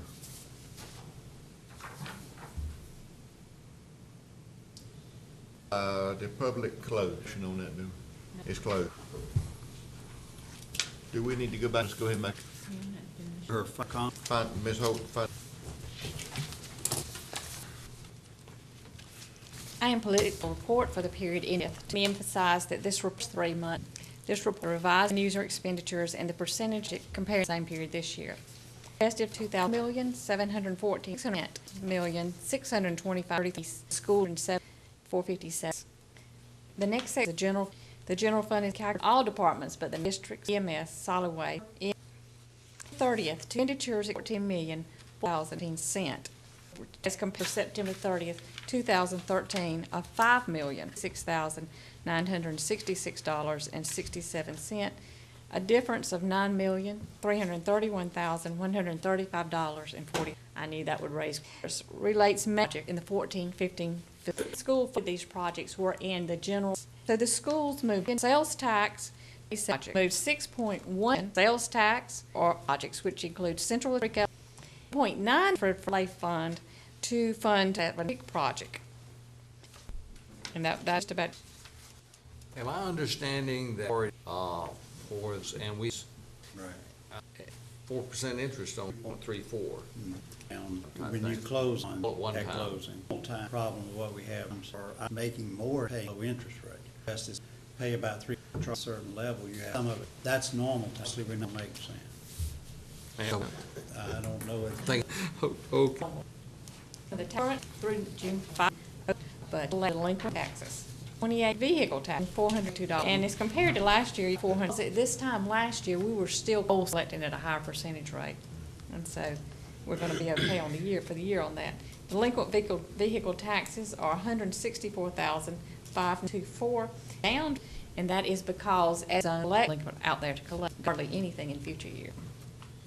Local sales tax articles, Article 1% half, and Article 40.72%. Articles September this year total $72,193.27 compared to $4,121,193.61 for the same period the prior year, an increase of $150,999.66. I'm pleased to report anytime we're going up. The next section details the major county expenditures and provides a summary of the activity and status of each function. Services on aging. Revenues are at 16.94% and expenditures are at 16.99%. Public assistance. Revenues are at 26.25% and expenditures are at 24.15%. Public health. Revenues are at 18.69% and expenditures at 21.7%. Could I interrupt, sir, about these percentages should be 5%? Yes, sir. They should. I do want this before. Some of our don't come by months. So, for instance, it can be there a large amount of state. In May, you also have to compare some of your budgets balance. Using that fund balance fund, you don't use cash-based revenues versus the part. But in regards to expenditure, Yeah, and you'll see the thing that would differ capital, something like that. But you point out your side, you can look at some of the revenues, sometimes we don't get later, people don't pay that until December. Correct. I'll show you revenues under 2.2 million last year, 5 million this year. That difference is they received the Medicaid cost reimbursement in July of last year, July of 13. In 13-14, we received it in June of 14. That's the difference. Revenues are at 11.88%, or at 6. MS 477008. There's a 1,041,041. So news 01460 1,150. Sewer news total 8815. Total 12701. We are still to support. That issues we're having on the Genoa. It does, and we have a proposal for fixing that. That's a major repair on that. But one repair done, we think that'll go down significantly. Is that the one, is that the repair right on 117? Yes, sir. Right in front of the truck stop? Yes. I like that. Are they through? And that's part of what I want to talk with you. Mr. Chairman. Mr. What I'm most concerned with on the sewer is the fact that we've only received 6%. And I assume that we are billed services on a monthly basis. Yes, we are. So my concern is that should be around 25% of the budget amount, and we're at 6%. And the revenue, that is one of those that has a lot of fund balance appropriated in it. And so, because we used a lot of our fund balance to balance that budget, just the revenue collections were not I $732,000. think what we need to do is, between now and the next meeting, let us give you what was the budgeted revenue for the billing portion and what billing portion. Okay, all right. And that'll, I think that, because I had the same question you do. Well, I have expressed concern for almost 2 years that have we really owned those services. It's kind of kicked the can down the road, and now it's been almost, I want to make sure, I don't want to overcharge by any stretch of the imagination, but I don't want us, eating up all the fund balance. That's right. So That's right. hopefully, we're going to be able to get a handle on this. When you're looking at this one, you actually need to look at the dollars and not the percentage, because your revenue's 48,000 and your expenditures are 111. So that shows you what we're eating into on a quarterly basis. Okay, thank you. Mr. Wood has made this comment on several different occasions, there's no way you can win with sewer. I mean, and you hear, the city tell you this, our municipalities will tell you the same thing. What we've got to do, obviously, is we've got to repair this major line problem that we have, because that infiltration and inflow is what's killing us on the expenditure side right now. And so that should alleviate the expenditure. We made a number of repairs, such as raising some manhole covers, fixing some of the manhole interior portions that were leaking. As far as the revenue side, you're right, we need to double check appropriately. But we will also do a comparison of what $48,000 is as a percentage of what we were billing, what we anticipated for billings, not tied in with the fund balance. Stan's right, there's a fairly significant fund balance appropriated in there, which is skewing that number. Okay. Skewing the percentage. Okay. EMS net revenues are at 15.21%, expenditures are at 17.29%. The airport revenues are at 15.13%, and expenditures are at 13.75%.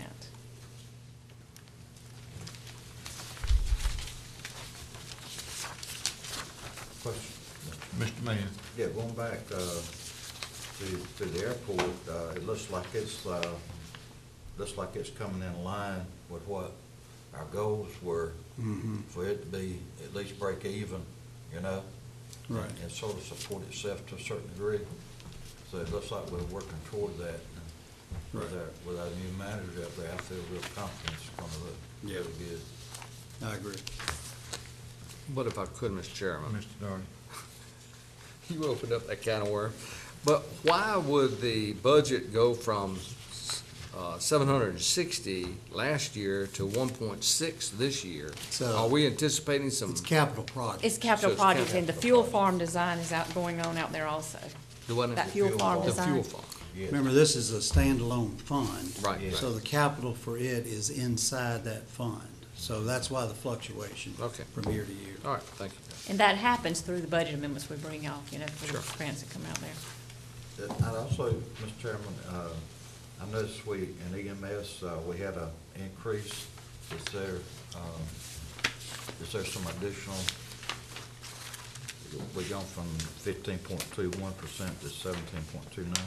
That's EMS net. Yeah, EMS net. Mr. Wood, It's, you got? the revenues are 15.21 and the expenditures are 17.29. Yeah. And if you look at the prior year, they're off about the same, and we ended up EMS net, I think, revenues over expenditures at the end of the year, so that can be a timing issue on receipts. Okay, all right. Thank you. Move on. The Workers' Comp Self-Insurance Fund has a cash balance of $1,680,282.13. And the Hospitalization Fund has a cash balance of $1,726,328.79.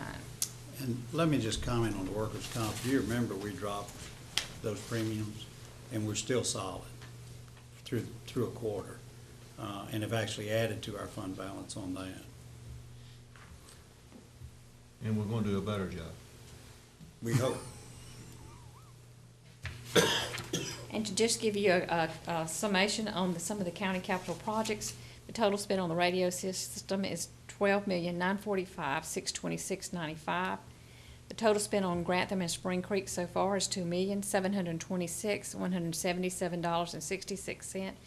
And the total spent on the renovations of central attendance, Spring Creek and Charles B. Aycock, is $247,949. And these projects are moving ahead now. Just a quick question, Mr. Dar. And that is on the renovation projects that seem to have gotten off to a slow start, but you're saying that those are really in full swing now? Yes, sir. Those are the schools actually presents those bills to us, and that's what has been presented to us by the schools. Any other questions from Ms. Hope? So you've got about $53 million worth of school construction underway now. That's some big money.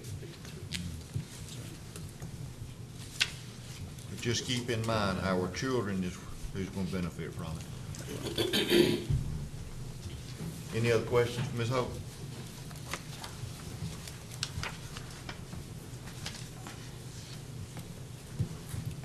You want to do the comments now, or Yes, sir, we can. county manager's report? Okay. I just have a few things, just wanted to, first of all, I want to make the point that with the establishment of these 6 street lighting districts, we now have the process in place for anyone who would want to do this. So what we did first, of course, was take care of these 6 areas that had been de-annexed, because those people had street lights and then they had been turned off. But I want to make the point that this is open now to any community, any subdivision that wants, or a couple of subdivisions want to go together and create one of these districts. This process is available to them. And so I just wanted to make that point publicly, that if there's an area out there that doesn't have them, that wants to consider that, this is the process we would use. So if you get approached by any of your constituents that are interested in doing that, or if we get a call here at the county offices, I wanted to make sure everybody was aware they can do that. And the process would be identical to what we're doing now. Mr. Wood, I think to clarify that a little bit, probably some of the older subdivisions would fall into it.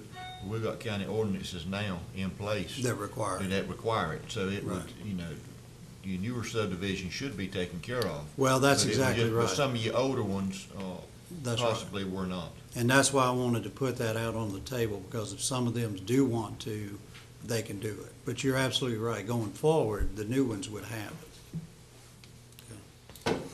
The second thing I just wanted to, I think several of you have been involved in these, but we're making good progress on the jail. We've had the kickoff meeting and a second meeting with the consultants on the schematic drawings for the, I'm calling it the misdemeanant jail, which is the, we've been calling it satellite jail, but that's not quite the correct term, because ideally we want to end up with all of it in one place. So we've had a good meeting on that. We're making good progress on the schematic design of it.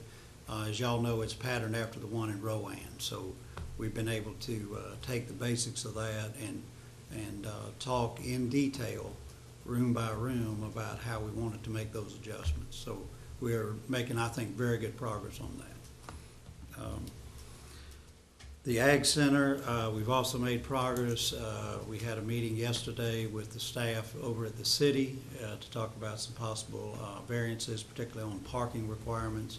That was a very good meeting, and I think we've got a good report on that. Wanted to update you on the assistant county manager interviews. I have, I believe, 3 more to go. I've interviewed about 6 so far, and Hood should be wrapping those up. I can't remember. I think it's either this week or the early part of next week. So I'll be making a decision on that pretty soon. The WCDA president, that is not our call. That is a committee from the WCDA board. They have asked me to be a part of that because the agreement with WCDA says that they're to make the appointment with the concurrence of the county manager. And what we agreed on the front end, which I appreciate very much, is they included me as part of that committee so that we're working together on it. And I don't want to say much more other than to say that I think that group is fairly close to having a selection in place. So you should be hearing something shortly on that. Ray's on that committee. Anything you want to add? Yes, sir, you're right. We're real close to making a final decision. We were a little bit behind because we had problems scheduling the last interview. Right. So that sort of threw us behind, but yes, this week we will know. Okay, and the only other thing I wanted to mention is obviously the HR director job. I'm getting with Geraldine, and we'll be getting that advertised very soon now. And I think those are all of the major vacancies that we have, is those three, counting the WCDA. So we're getting back up to full staff. And Pam will be promoting from within on the payroll supervisor position. So that one's taken care of. And with that, Mr. Chairman, in the interest of time, that's all I have. Okay, thank you, Mr. Wood. Mr. Bell, you have any comments? Yes. The Juvenile Justice Committee, I have a major concern over the age change, possible age change of the pending laws as far as the age.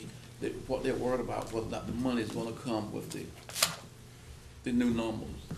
And they have a concern about that. And also, if they do make the changes, change the age limits, and they will get all these new people into the juvenile arena. And a lot of time, the money doesn't follow some of these decisions that they make. That would be devastating if the money don't come along with the new age group. So that's something that they need to keep an eye on. And I mentioned to the county manager and the county attorney about possibilities of getting some of the people out of the jail. I don't know if they found out anything on that or not. Haven't gotten a firm answer on it yet. Just to explain to the rest of the commissioners, I made a suggestion that we look at some of the inmates that maybe not going to serve over a 90-day sentence or something like that, whether or not we can get them out of jail and clear up that space. And Mr. Parker was going to check with the judge to see if there's some possibilities over there, especially with probation and parole and all those people, whether or not we. Right, and I have not been able to get Okay. because of this schedule. So that's something that we're gonna take a look at, see if we can get people out of jail. There's about 40 or 50 people over there that may be able to get them out. That will clear up that many spots, if it's legal. I've got to throw that in there, AOC may not approve, Mr. Bill, that. may I ask a question? Yes, sir. May I ask- Go ahead. What would be some of the offenses that they're in for? Well, different, real low type of offenses, Property crimes? could be. I think what he's talking about too is sometimes they've been convicted, but they have violated their parole. And so it may be that might be an opportunity to give them another chance on that. Right. So they've already served their time, they're on parole, but they didn't follow what they're supposed to follow Yeah. in terms of meeting with their parole officer or whatever the circumstances may be. Yeah. Y'all just work that out. Might be able to even extend the bracelets too, the ankle bracelets Right. on some up to Right. clear up some of the, it's cheaper to put the bracelet on than it is to keep them over there in jail, so. Amen. Anything else? No, that's it. Mr. Pate? Might be short, I was kind of under the weather, so I missed several things that I normally would have gone to. One thing I did get myself out of bed to go to see was last week when Senator John McCain and Speaker Tillis came for the Veterans Roundtable. I thought that was really a good event, and the veterans really appreciated it. Last Friday, myself and Chairman Aycock, we went out to the Center for Environmental Farming Systems for their celebration event, and something we both noticed that we didn't really know a lot of people. These people were coming from all over the East Coast. The speaker was from North Dakota, keynote speaker, and they had they were doing a tour, and they were doing a lot of, they had some exhibits and they did some demonstrations. Anyway, I enjoyed going out there for that. On the 10th and the 11th, I was at the North Carolina Association of the County Commissioners Board of Directors meeting in Riceville Beach. And while we talked about strategic plan, we talked about the upcoming legislative things that we're going to put forward to the General Assembly. The most important thing, well, two important things, was we were saying goodbye to our current director, David. He's leaving to go to NACO with a much larger job. And Kevin Leonard has been appointed to serve as new director beginning November 3rd. And our next meeting is December the 3rd, and I will give you an update at that time. Thank you, Mr. Chairman. Mr. Kamari. Last week was a fairly busy week for me. I would like to go back and mention a church that I attended. I went to a homecoming at St. Mark Church over on Ash Street. And I had been to, probably a week before that, I had gone to a car show. And I mentioned that, but I did mention something about the fact that it was a car show, but it was a combination of a healthy event, because they had prepared healthy foods and they were doing some screening for a variety of things that show up in our community. I was invited back to their homecoming, and I just want to say this for that church, they are being very relevant to the community, and sometimes we think that churches are not as active as they used to be in the communities, but I was pleasantly surprised, and I just want to throw just a little bit of shout out to the St. Mark Church and mention them. Very, very progressive church. I'll just put it like that. On last Monday night, I had an opportunity to be invited out to the Grantham Grange. They were interested in hearing from various and sundry folk who may be up for election or whatever. So I saw some of our colleagues out there, and that was, but it was a demonstration of the American process in action. You know, public servants getting out saying what they stand for, and folk having a chance to see what they say. And that's the good old American process in place. And I just want to say that, and I enjoy being out there. On Tuesday afternoon, I attended a meeting with two of my colleagues here on the bench at Steele Library down in Mount Olive, because there were some concerns about that building, and I won't be specific, but Mr. Manager, I know you probably are on top of it, but I'll mention that it's just something that happened, and some concerns with the building, and I don't know if it's appropriate to talk about them now, but I'll just leave that up to the manager. I think they're under control. We've still got an issue with the HVAC, but they're waiting on a part there on the controller. It's a controller issue. Later on that afternoon, I did attend the Wayne County Planning Department meeting with Connie Price, and there's some actions in the packet that'll pertain to that. Also, my regular wages meeting on Thursday,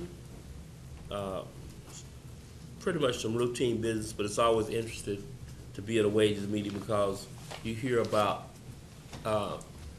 things that an agency is doing with the needy young population and the fact that they serve the young population in Wayne County that need to have specific interaction with education and all the services that they provide. good foods and nutrition and all that kind of thing. There's a lot of learning taking place within that wages group over on for the headquarters over on Royal Avenue. Had an opportunity to attend, was invited to attend the retired state employees and monthly meeting, and that's a great cross section of people, cross gender, racial, age lines. Although most of them being retired, they thought the hair sort of looked like mine. It's getting a little snowy, but that's a very interesting group and very aware and interested in, once again, what's happening in this season of elections and so forth. Last thing that I did, I was invited to serve as a judge at Southern Wayne's football game. They were having a barbecue cook-off competition, and I was invited to judge the site because the person who wins the site competition is eligible to go on to the state and compete. And that was a very interesting thing to see, because other than, there's a lot of barbecue being cooked and a lot of chicken being cooked, but right out in the field or at the end of the field, folk had some nice table decorations set up to show, just real good small town country action. That's the only thing I can tell you. But it was a typical Friday night football game. The weather's just right, and that atmosphere sort of topped it off. So the organizers at Southern Wayne did a very good job. Young men who have children at Southern Wayne, but real hard-working young men. I won't call any of them names so that I won't miss any, but they know who they are, but they're real hard-working. And that sort of closed out my week. Mr. Dart.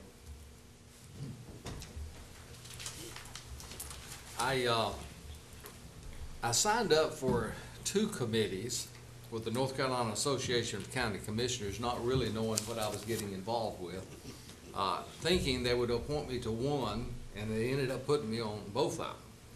But anyway, I attended on October the 8th a meeting with the North Carolina Association of County Commissioners General Government Steering Committee.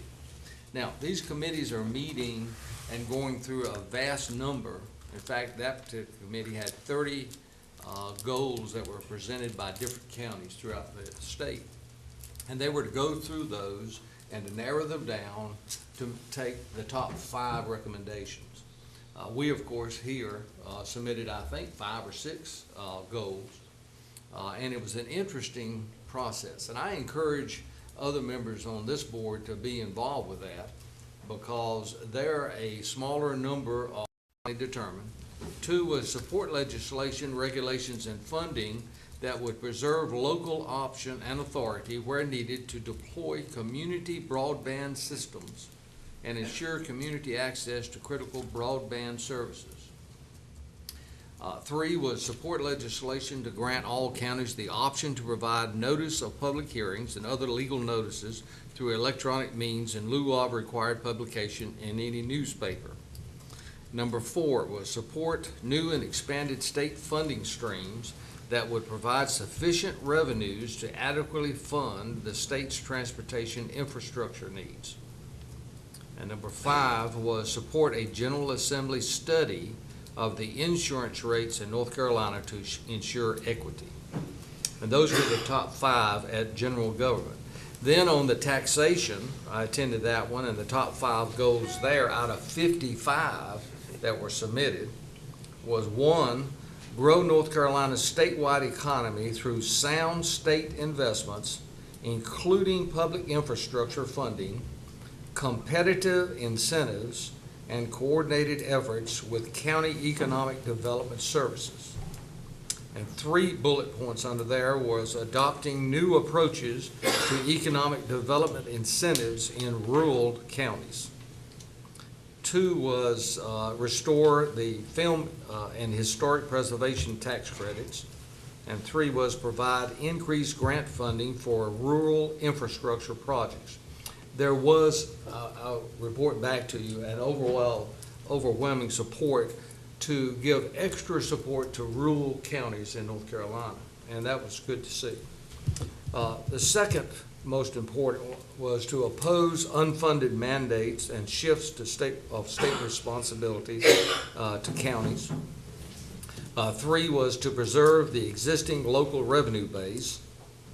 4 was authorize local option revenue sources already given to other jurisdictions. And number 5 was to expand local option sales tax by allowing Board of Commissioners resolution or public referendum. So those were the things that are going to be passed on up for the overall board to make a decision on what our legislative goals are going to be.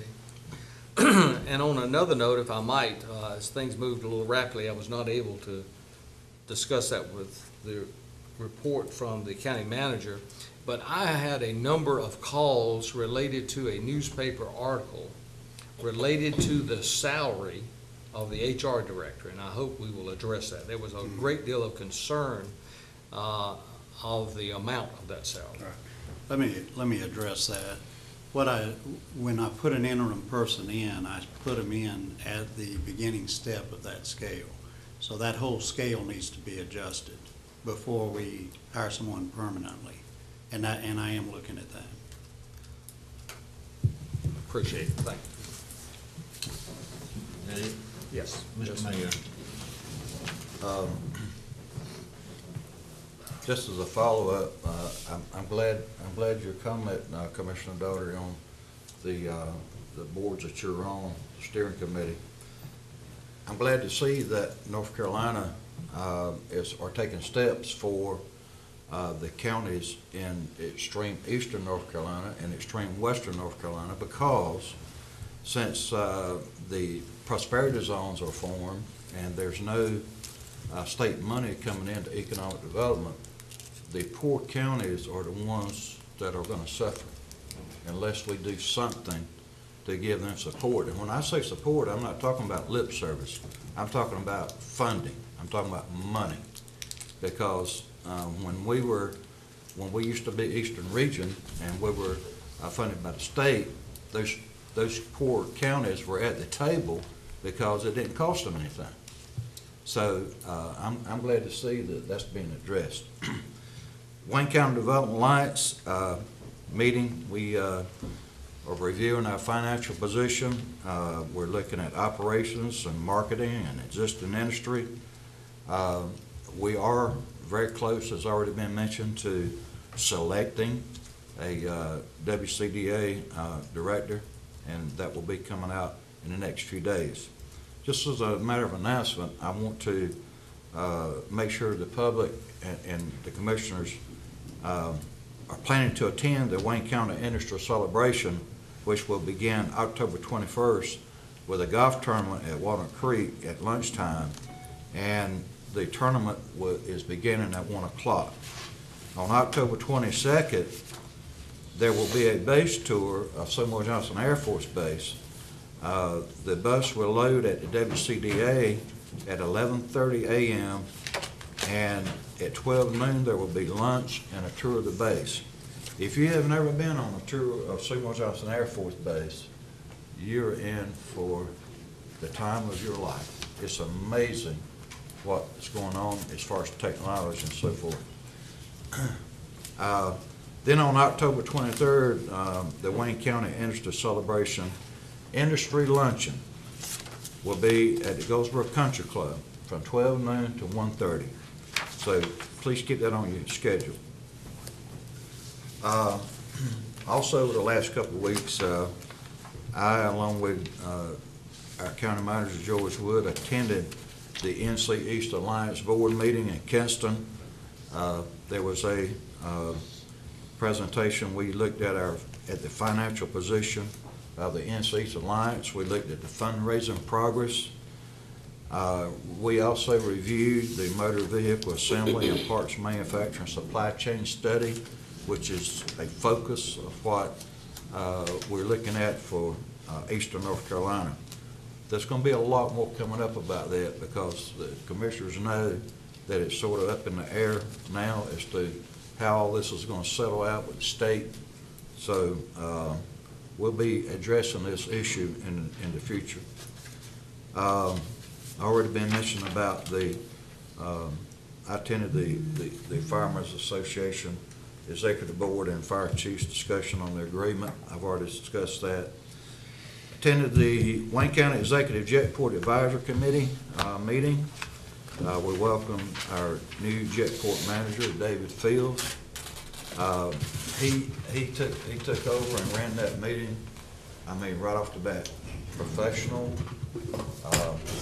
down to earth, and very patient. But I have this feeling that in some cases he might not be. What I'm saying is he can handle it, whatever it is. But the Jetport is come a long way. It has a long way to go. But some of the things that we discussed real quick, there's 9 items that we have on projects that we are talking. I'm talking about from small to big.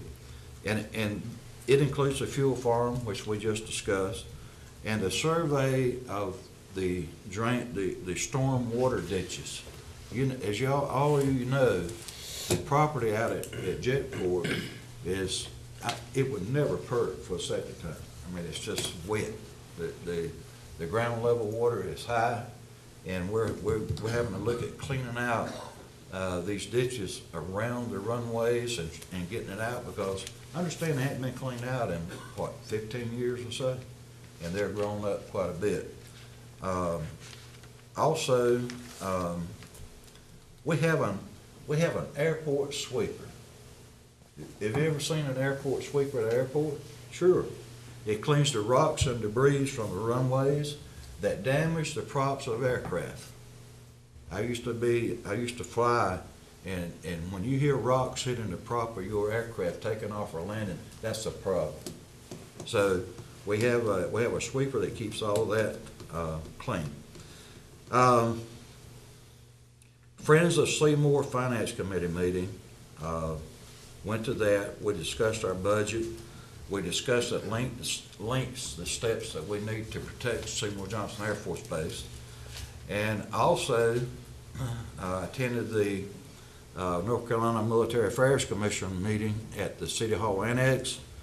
This is a good presentation. I enjoyed this because Major Bobby Lunston, the executive officer of the Governor's Military Affairs Advisory, was there, and we heard a presentation from the state side wanting to cooperate with the county, the city, the Chamber of Commerce, and Economic Development. So that was a very good meeting. So in conclusion, there's 2 things that my heart has always been in, and is very vital to Wayne County and the state. 2 things is economic development, creating jobs, and number 2, doing everything that we can to keep Seymour Johnson Air Force Base here in Goldsboro, including the Adair County Bombing Range. Thank you, Mr. Chairman. Thank you. Mr. Curley. Mr. Mayor, you tired me out. Well, I'm sorry. To add to Mr. Cromartie's comments a while ago about last Monday night's candidates forum hosted by Grantham Grange, as I recall, there were 17 candidates invited, and 14 or 15 showed. One come in late. That speaks highly of Grantham Grange and their history to have with it, with everyone's busy schedule, because some of these men and women were coming from out of town. So it speaks highly of them, and compliment Grantham Grange for the willingness to do this each year for our citizens of Wayne County. And as I understand, Mr. Cromartie, I think they were recognized as Grange of the Year, if I understood that right, so that's complimentary of them as well. This past Saturday, I was able to attend Wings Day at Jetport. This is held annually out there. It's a FAA-sponsored safety seminars go on with, of course, with NCDOT Aviation as part of it as well. It's a huge success, well attended. I think, if I understand, there was probably over 100 people in attendance.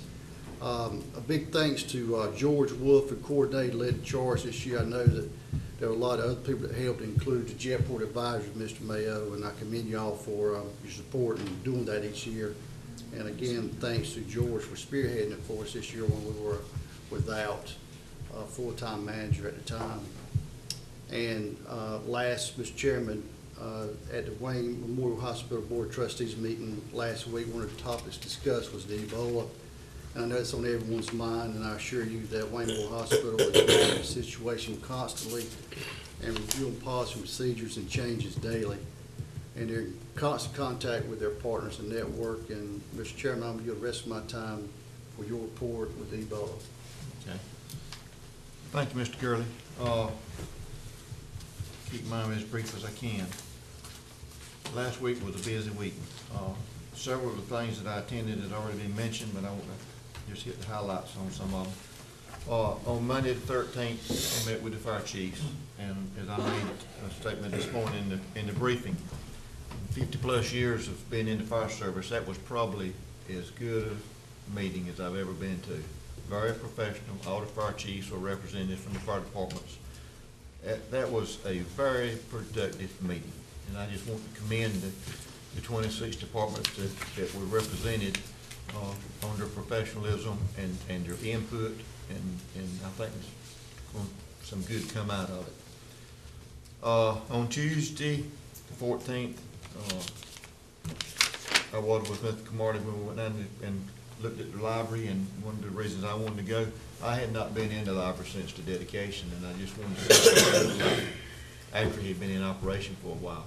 And one thing that really impressed me, when we left from there, I looked over in, I guess what they call the media room, where the computers and all that. I don't know how many computers is in that room, but every chair was full except one. And that impressed me. On Wednesday, the 15th, met with Friends of Seymour over at the Chamber. Then at City Hall with the MAC meeting, it was kind of a pre-agenda meeting to the Governor's Military Affairs Committee. Attended all of those, consumed most of the day. Thursday, I had the honor of participating in the Mayor's Committee for Persons with Disabilities. Very, very touching. There was a lot of people there that do have handicaps and are disabled, but they still have got a very vital part of our community they're involved in. All of them have the drive to want to be productive, and got a chance to talk to some of them. I had a chance to present one of the awards, and that was I was honored to be asked to participate in that particular ceremony. Then Thursday afternoon, we had a jail design meeting. Things went quite well. I got a chance to go over, almost ashamed to say, I had never been over into jail. When y'all went on the tour before, I was out of place or had something else going on. But I was, can't say I was impressed. Did not realize how bad shape our jail is. I mean, it was poorly designed from the beginning. Our employees are at risk more than I realized, but we are moving forward on a jail project. Mr. Payton mentioned that we went out Friday morning out at Cherry Research Farm. I really want to support him since he's so active in the Ag Center. Just knew we would see some people that we could talk to. Other than myself, there was two other people there that I knew, that I recognized, and one of them was Mr. Payton. So, I mean, I enjoyed going, but I don't think we really had the opportunity to make the connection. Now, Bill did make connections with a few, but it was... You knew I would. But it was very impressive from where the different people came from. I mean, there was license tags from all over the East Coast at that meeting. Also, want to remind everyone, tonight is the Wayne County Firefighters Association. It will be held at Marmac at 7 o'clock. Commissioners, you're invited if you want to attend, Mr. Wood or whoever. And as all of you know, I cannot let October go by without putting my pitch in for breast cancer awareness. October is Breast Cancer Awareness Month. As many of y'all know, I am a breast cancer survivor. I fall into that 1%. But my concern is the female population. Please get your examinations, stay on top of it, because y'all fall in the 99%. It's so important. And I just feel like that, well, I had a wake-up call when I was diagnosed. Had never really thought about breast cancer and as far as females. I mean, that's all you'd ever thought about. But I just want to stress again, ladies, please get your annual physicals, your mammograms, whatever's necessary, because this is a cancer, if it's caught in time, that can be controlled. And thank y'all. And back, Mr. Gurley mentioned the Ebola. I did attend a meeting with the OES staff, health department, and the hospital on that. They also had another meeting yesterday. I was not able to attend. They're in a meeting right now. I think they're probably working on a press release. But I want to commend our OES, our health director, and Wayne Memorial Hospital in coordinating all of this. This is a serious thing. Hopefully it does not affect us, but they are on top of being ready if it does. And Mr. Wood's already aware of this. Commissioners, I need to bring you aware of it. This is going to add to some extra expense for OE. At some point, there will probably be a budget amendment brought before you just for the Ebola. I understand Ms. Holt has created a separate line item to track it, so we'll know exactly what this is costing us. But I think Wayne County has taken this probably more serious than some of our federal agencies. And I'll leave it to that. But I just wanted to say that, you know, the hospital and our agencies are working real close on this. And that is all I have. Anyone else have any comments? If not, we're close enough to 11 o'clock. I believe Rosemary is here. Miss Rosemary, You've been here. About a 5-minute break. Well, wait a minute, Rosemary. We need a 5-minute break. We're gonna hold you to 11 I o'clock. promise I won't blow you away that much.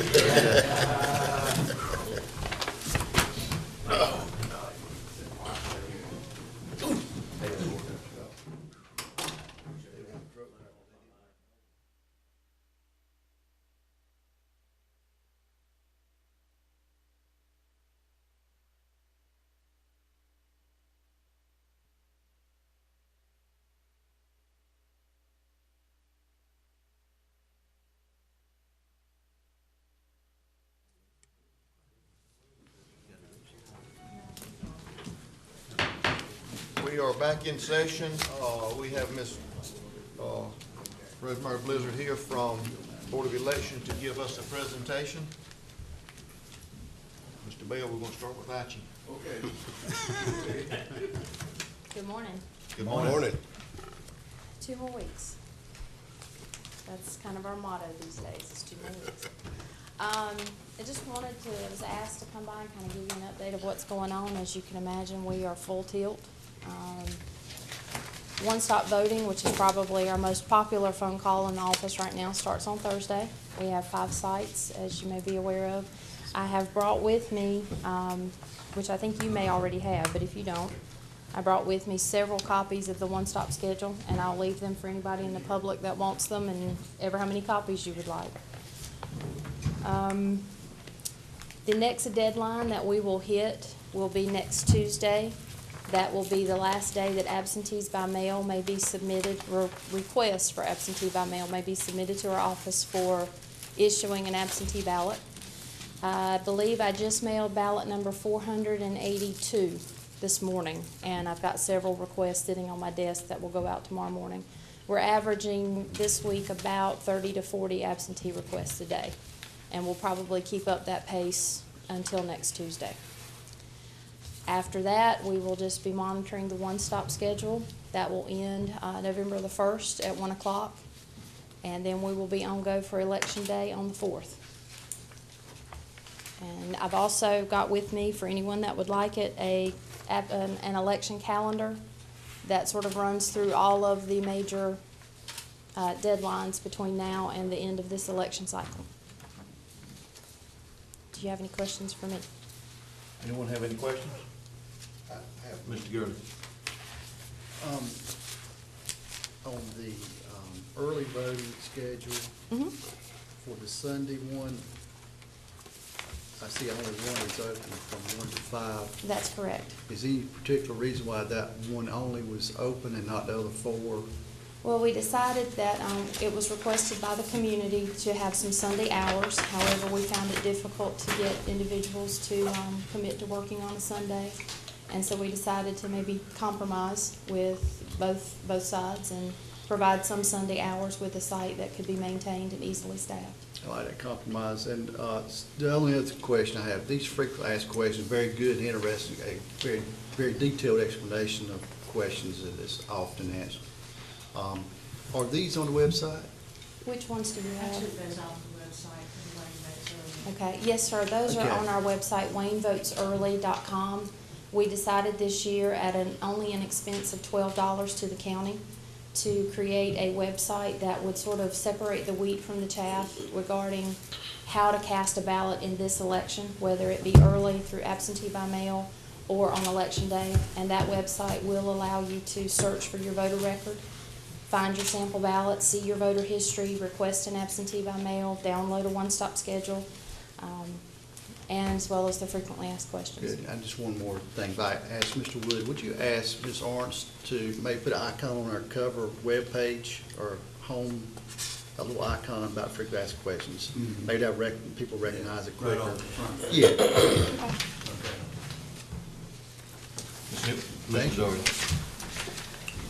I've been asked, and since you're here, I'll ask you here, and that is, several of the candidates were wondering whether or not they would have access to a file that was provided in the past that would give them a report of who voted early on a daily basis. Yes, sir. I've already set that page up on our regular county-sponsored website, and it will be 2014 one-stop data.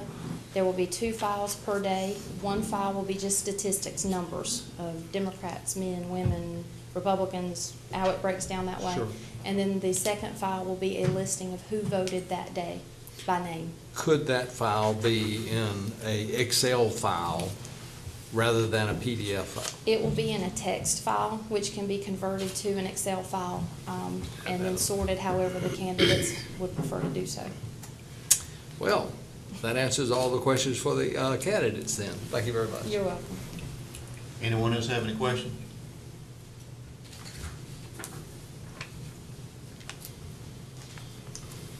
If no one else has any questions, we do appreciate you being here. Absolutely. And we appreciate you taking over the Board of Elections here several months, a year or so ago. It's been 2 years. Time flies. 2 years. Who's counting?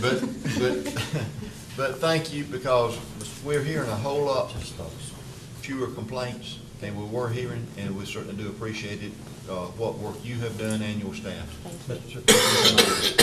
I just happened to think of something. I was noticing, is Belfast Fire Department the only place that's even close to the northern part of Wayne County? Yes, sir. We actually had 2 other sites that we had inquired about using that were in a slightly more northern side of the county, or northern part of the county, and they were not available for the period of time that we needed it. One of them was the Pikeville Community Center, and they had an already previously scheduled event, so we weren't able to get it for the whole 10 days that One Stop existed. This schedule I'm looking at though is just for One Stop. Okay, on election day, then there will be some areas up there, some posts that are open for Absolutely. the northern part of Wayne County, is that right? Yes, sir. There's 30 precincts in Wayne County, as there has been for years, as far as I know. All 30 precincts will be open as scheduled on election day. So if you do not take advantage of early voting or absentee by mail and you do vote on the 4th of November, you do need to go to your assigned precinct. And if you've got questions about what that precinct might be, you were mailed a card when you registered to vote, and if you're like me, have no idea where that card is, you can also go on our website or call our office, and we'll be glad to give you that information. It just seems like a long way for citizens to travel from Eureka or on the other side of Fremont on the Wilson County line.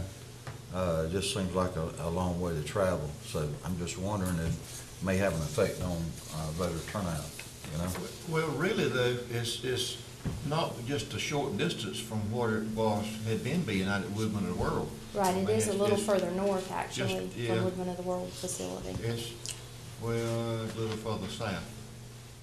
You're correct, I'm sorry, it is. Yeah, a little further south, but it's not It's just- over less than a mile. It is less than a mile.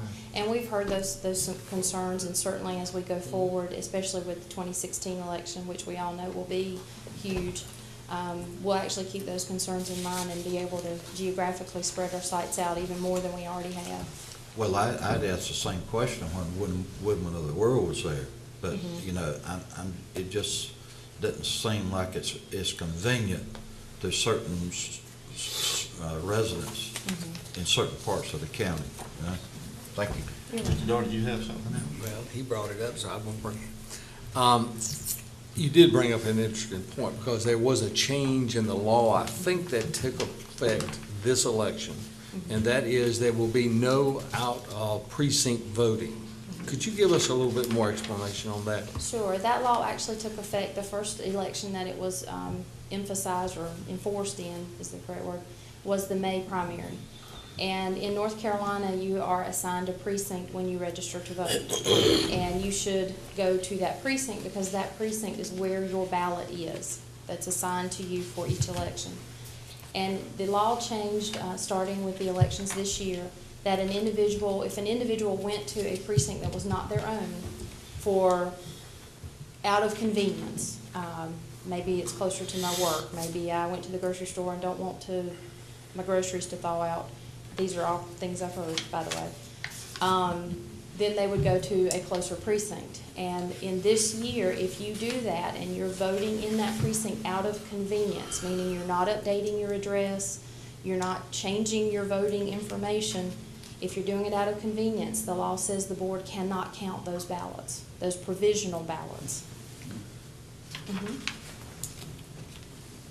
Although I hear you use the word out of convenience, I saw a gentleman in 2012 who had gone to multiple sites looking for the place that he was supposed to vote. So it wasn't convenience, it was some mistake.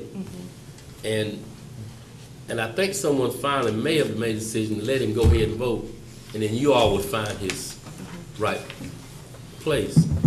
But if I hear you saying it now, that man, if he never did find his right spot, he couldn't vote. If 7 o'clock is coming, he would be standing out. He could be standing outside of some spot and not be able to vote.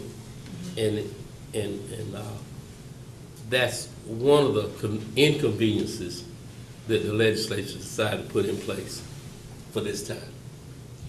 That would be an unfortunate situation. We have taken steps to hopefully alleviate that problem. We have added listing of all of our polling sites to each of our laptops in every precinct, so that if I come in as a voter, give you my name and address, and you look me up and you say, okay, Rosemary, you should be in precinct 3.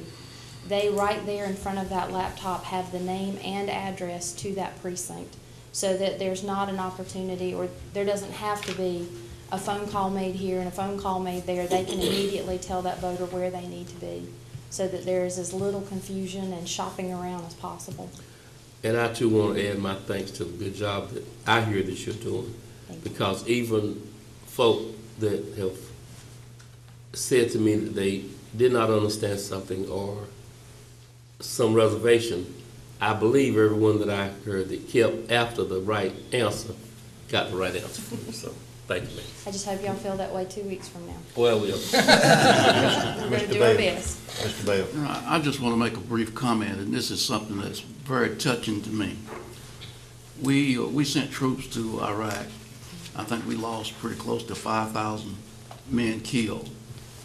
And we have hundreds of thousands of people that got wounded in these different wars. And it seems like to me we should be trying to make voting more easy for the citizenry of this country to vote and to conform with the democracy and all that stuff, you know. But we seem to be going in the opposite direction. We're trying to make it as hard as possible for people to exercise their right to vote. And it bothers me personally, of being a war veteran, you know, to think about how we praise the Iraqis for being able to stick their hands in the red ink and stick the finger up in the air that they had voted, you know, and we were supporting that. But then when we come to this country, we make it as difficult as possible for people to vote. Anyone else? My turn. Again, thank you for what you and your staff has done. Thank you.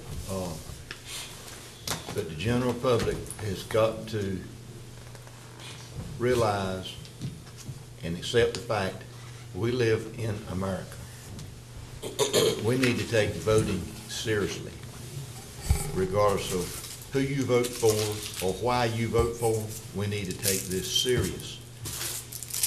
And when I say serious, it's inexcusable in my sight to wait till the last minute to decide. I mean, this is something that you need to put some thought into weeks before Election Day. If you come up with a lame excuse on Election Day, 30 minutes before the poll closes, that's unacceptable in my book. Thank you. Anyone else? Just because you still have a minute or two here, do you have any statistics on what percentage of the people might vote in the last 30 minutes?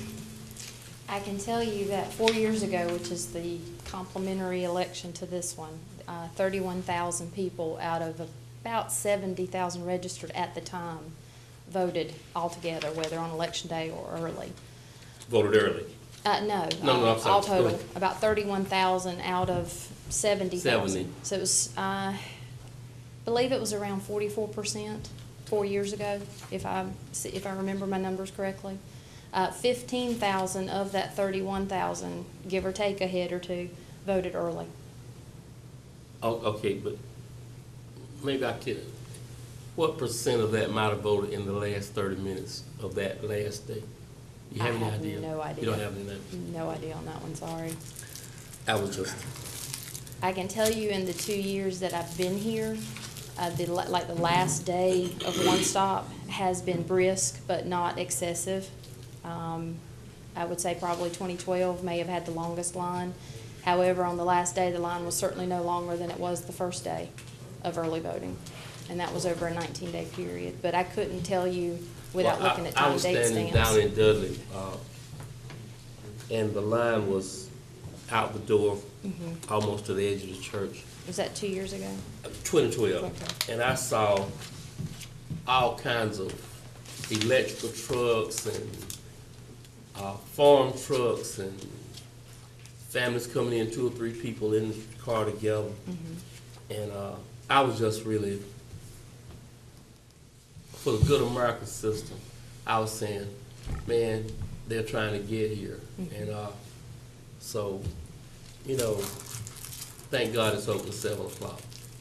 And the fact that you go out there and give somebody in line or something so that they. Yes, if you I- are in that's line at important. 7:30, you do get to vote. That That's is it. absolutely the law, Right, and will be thank you. enforced that way. That's- Anyone else? If not, Rosemary, thank you. Oh, you're welcome. Keep up the good work, and Gonna try to. you'll make it through the next 2 weeks. Let's hope so. I'm gonna leave these right here on the bench if Okay. anybody would like to take several copies and get the word out. Okay? Thank you. Thank you. Thank you. Anyone else have anything to bring up before we go back in closed session? If not, do I have a motion? Mr. Chairman, I did want Mr. to Wood. just remind everybody, because we probably won't be coming back in after closed session very long. I just want to remind everybody that our next meeting is on Wednesday, November the 5th, because you moved it up moved it back a day, because November 4th, of course, is the election. So I just want to remind everybody, 8 o'clock on Wednesday, November the 5th, instead of Tuesday. We have a motion to go back to closed session. So moved. Have a motion on the floor, we go back in closed session. All in favor, show of sign, right hand. Motion carries. In addition Okay, to Mr. what Parker. we went in the first time, it's also to establish positions with respect to purchasing property. Thank you.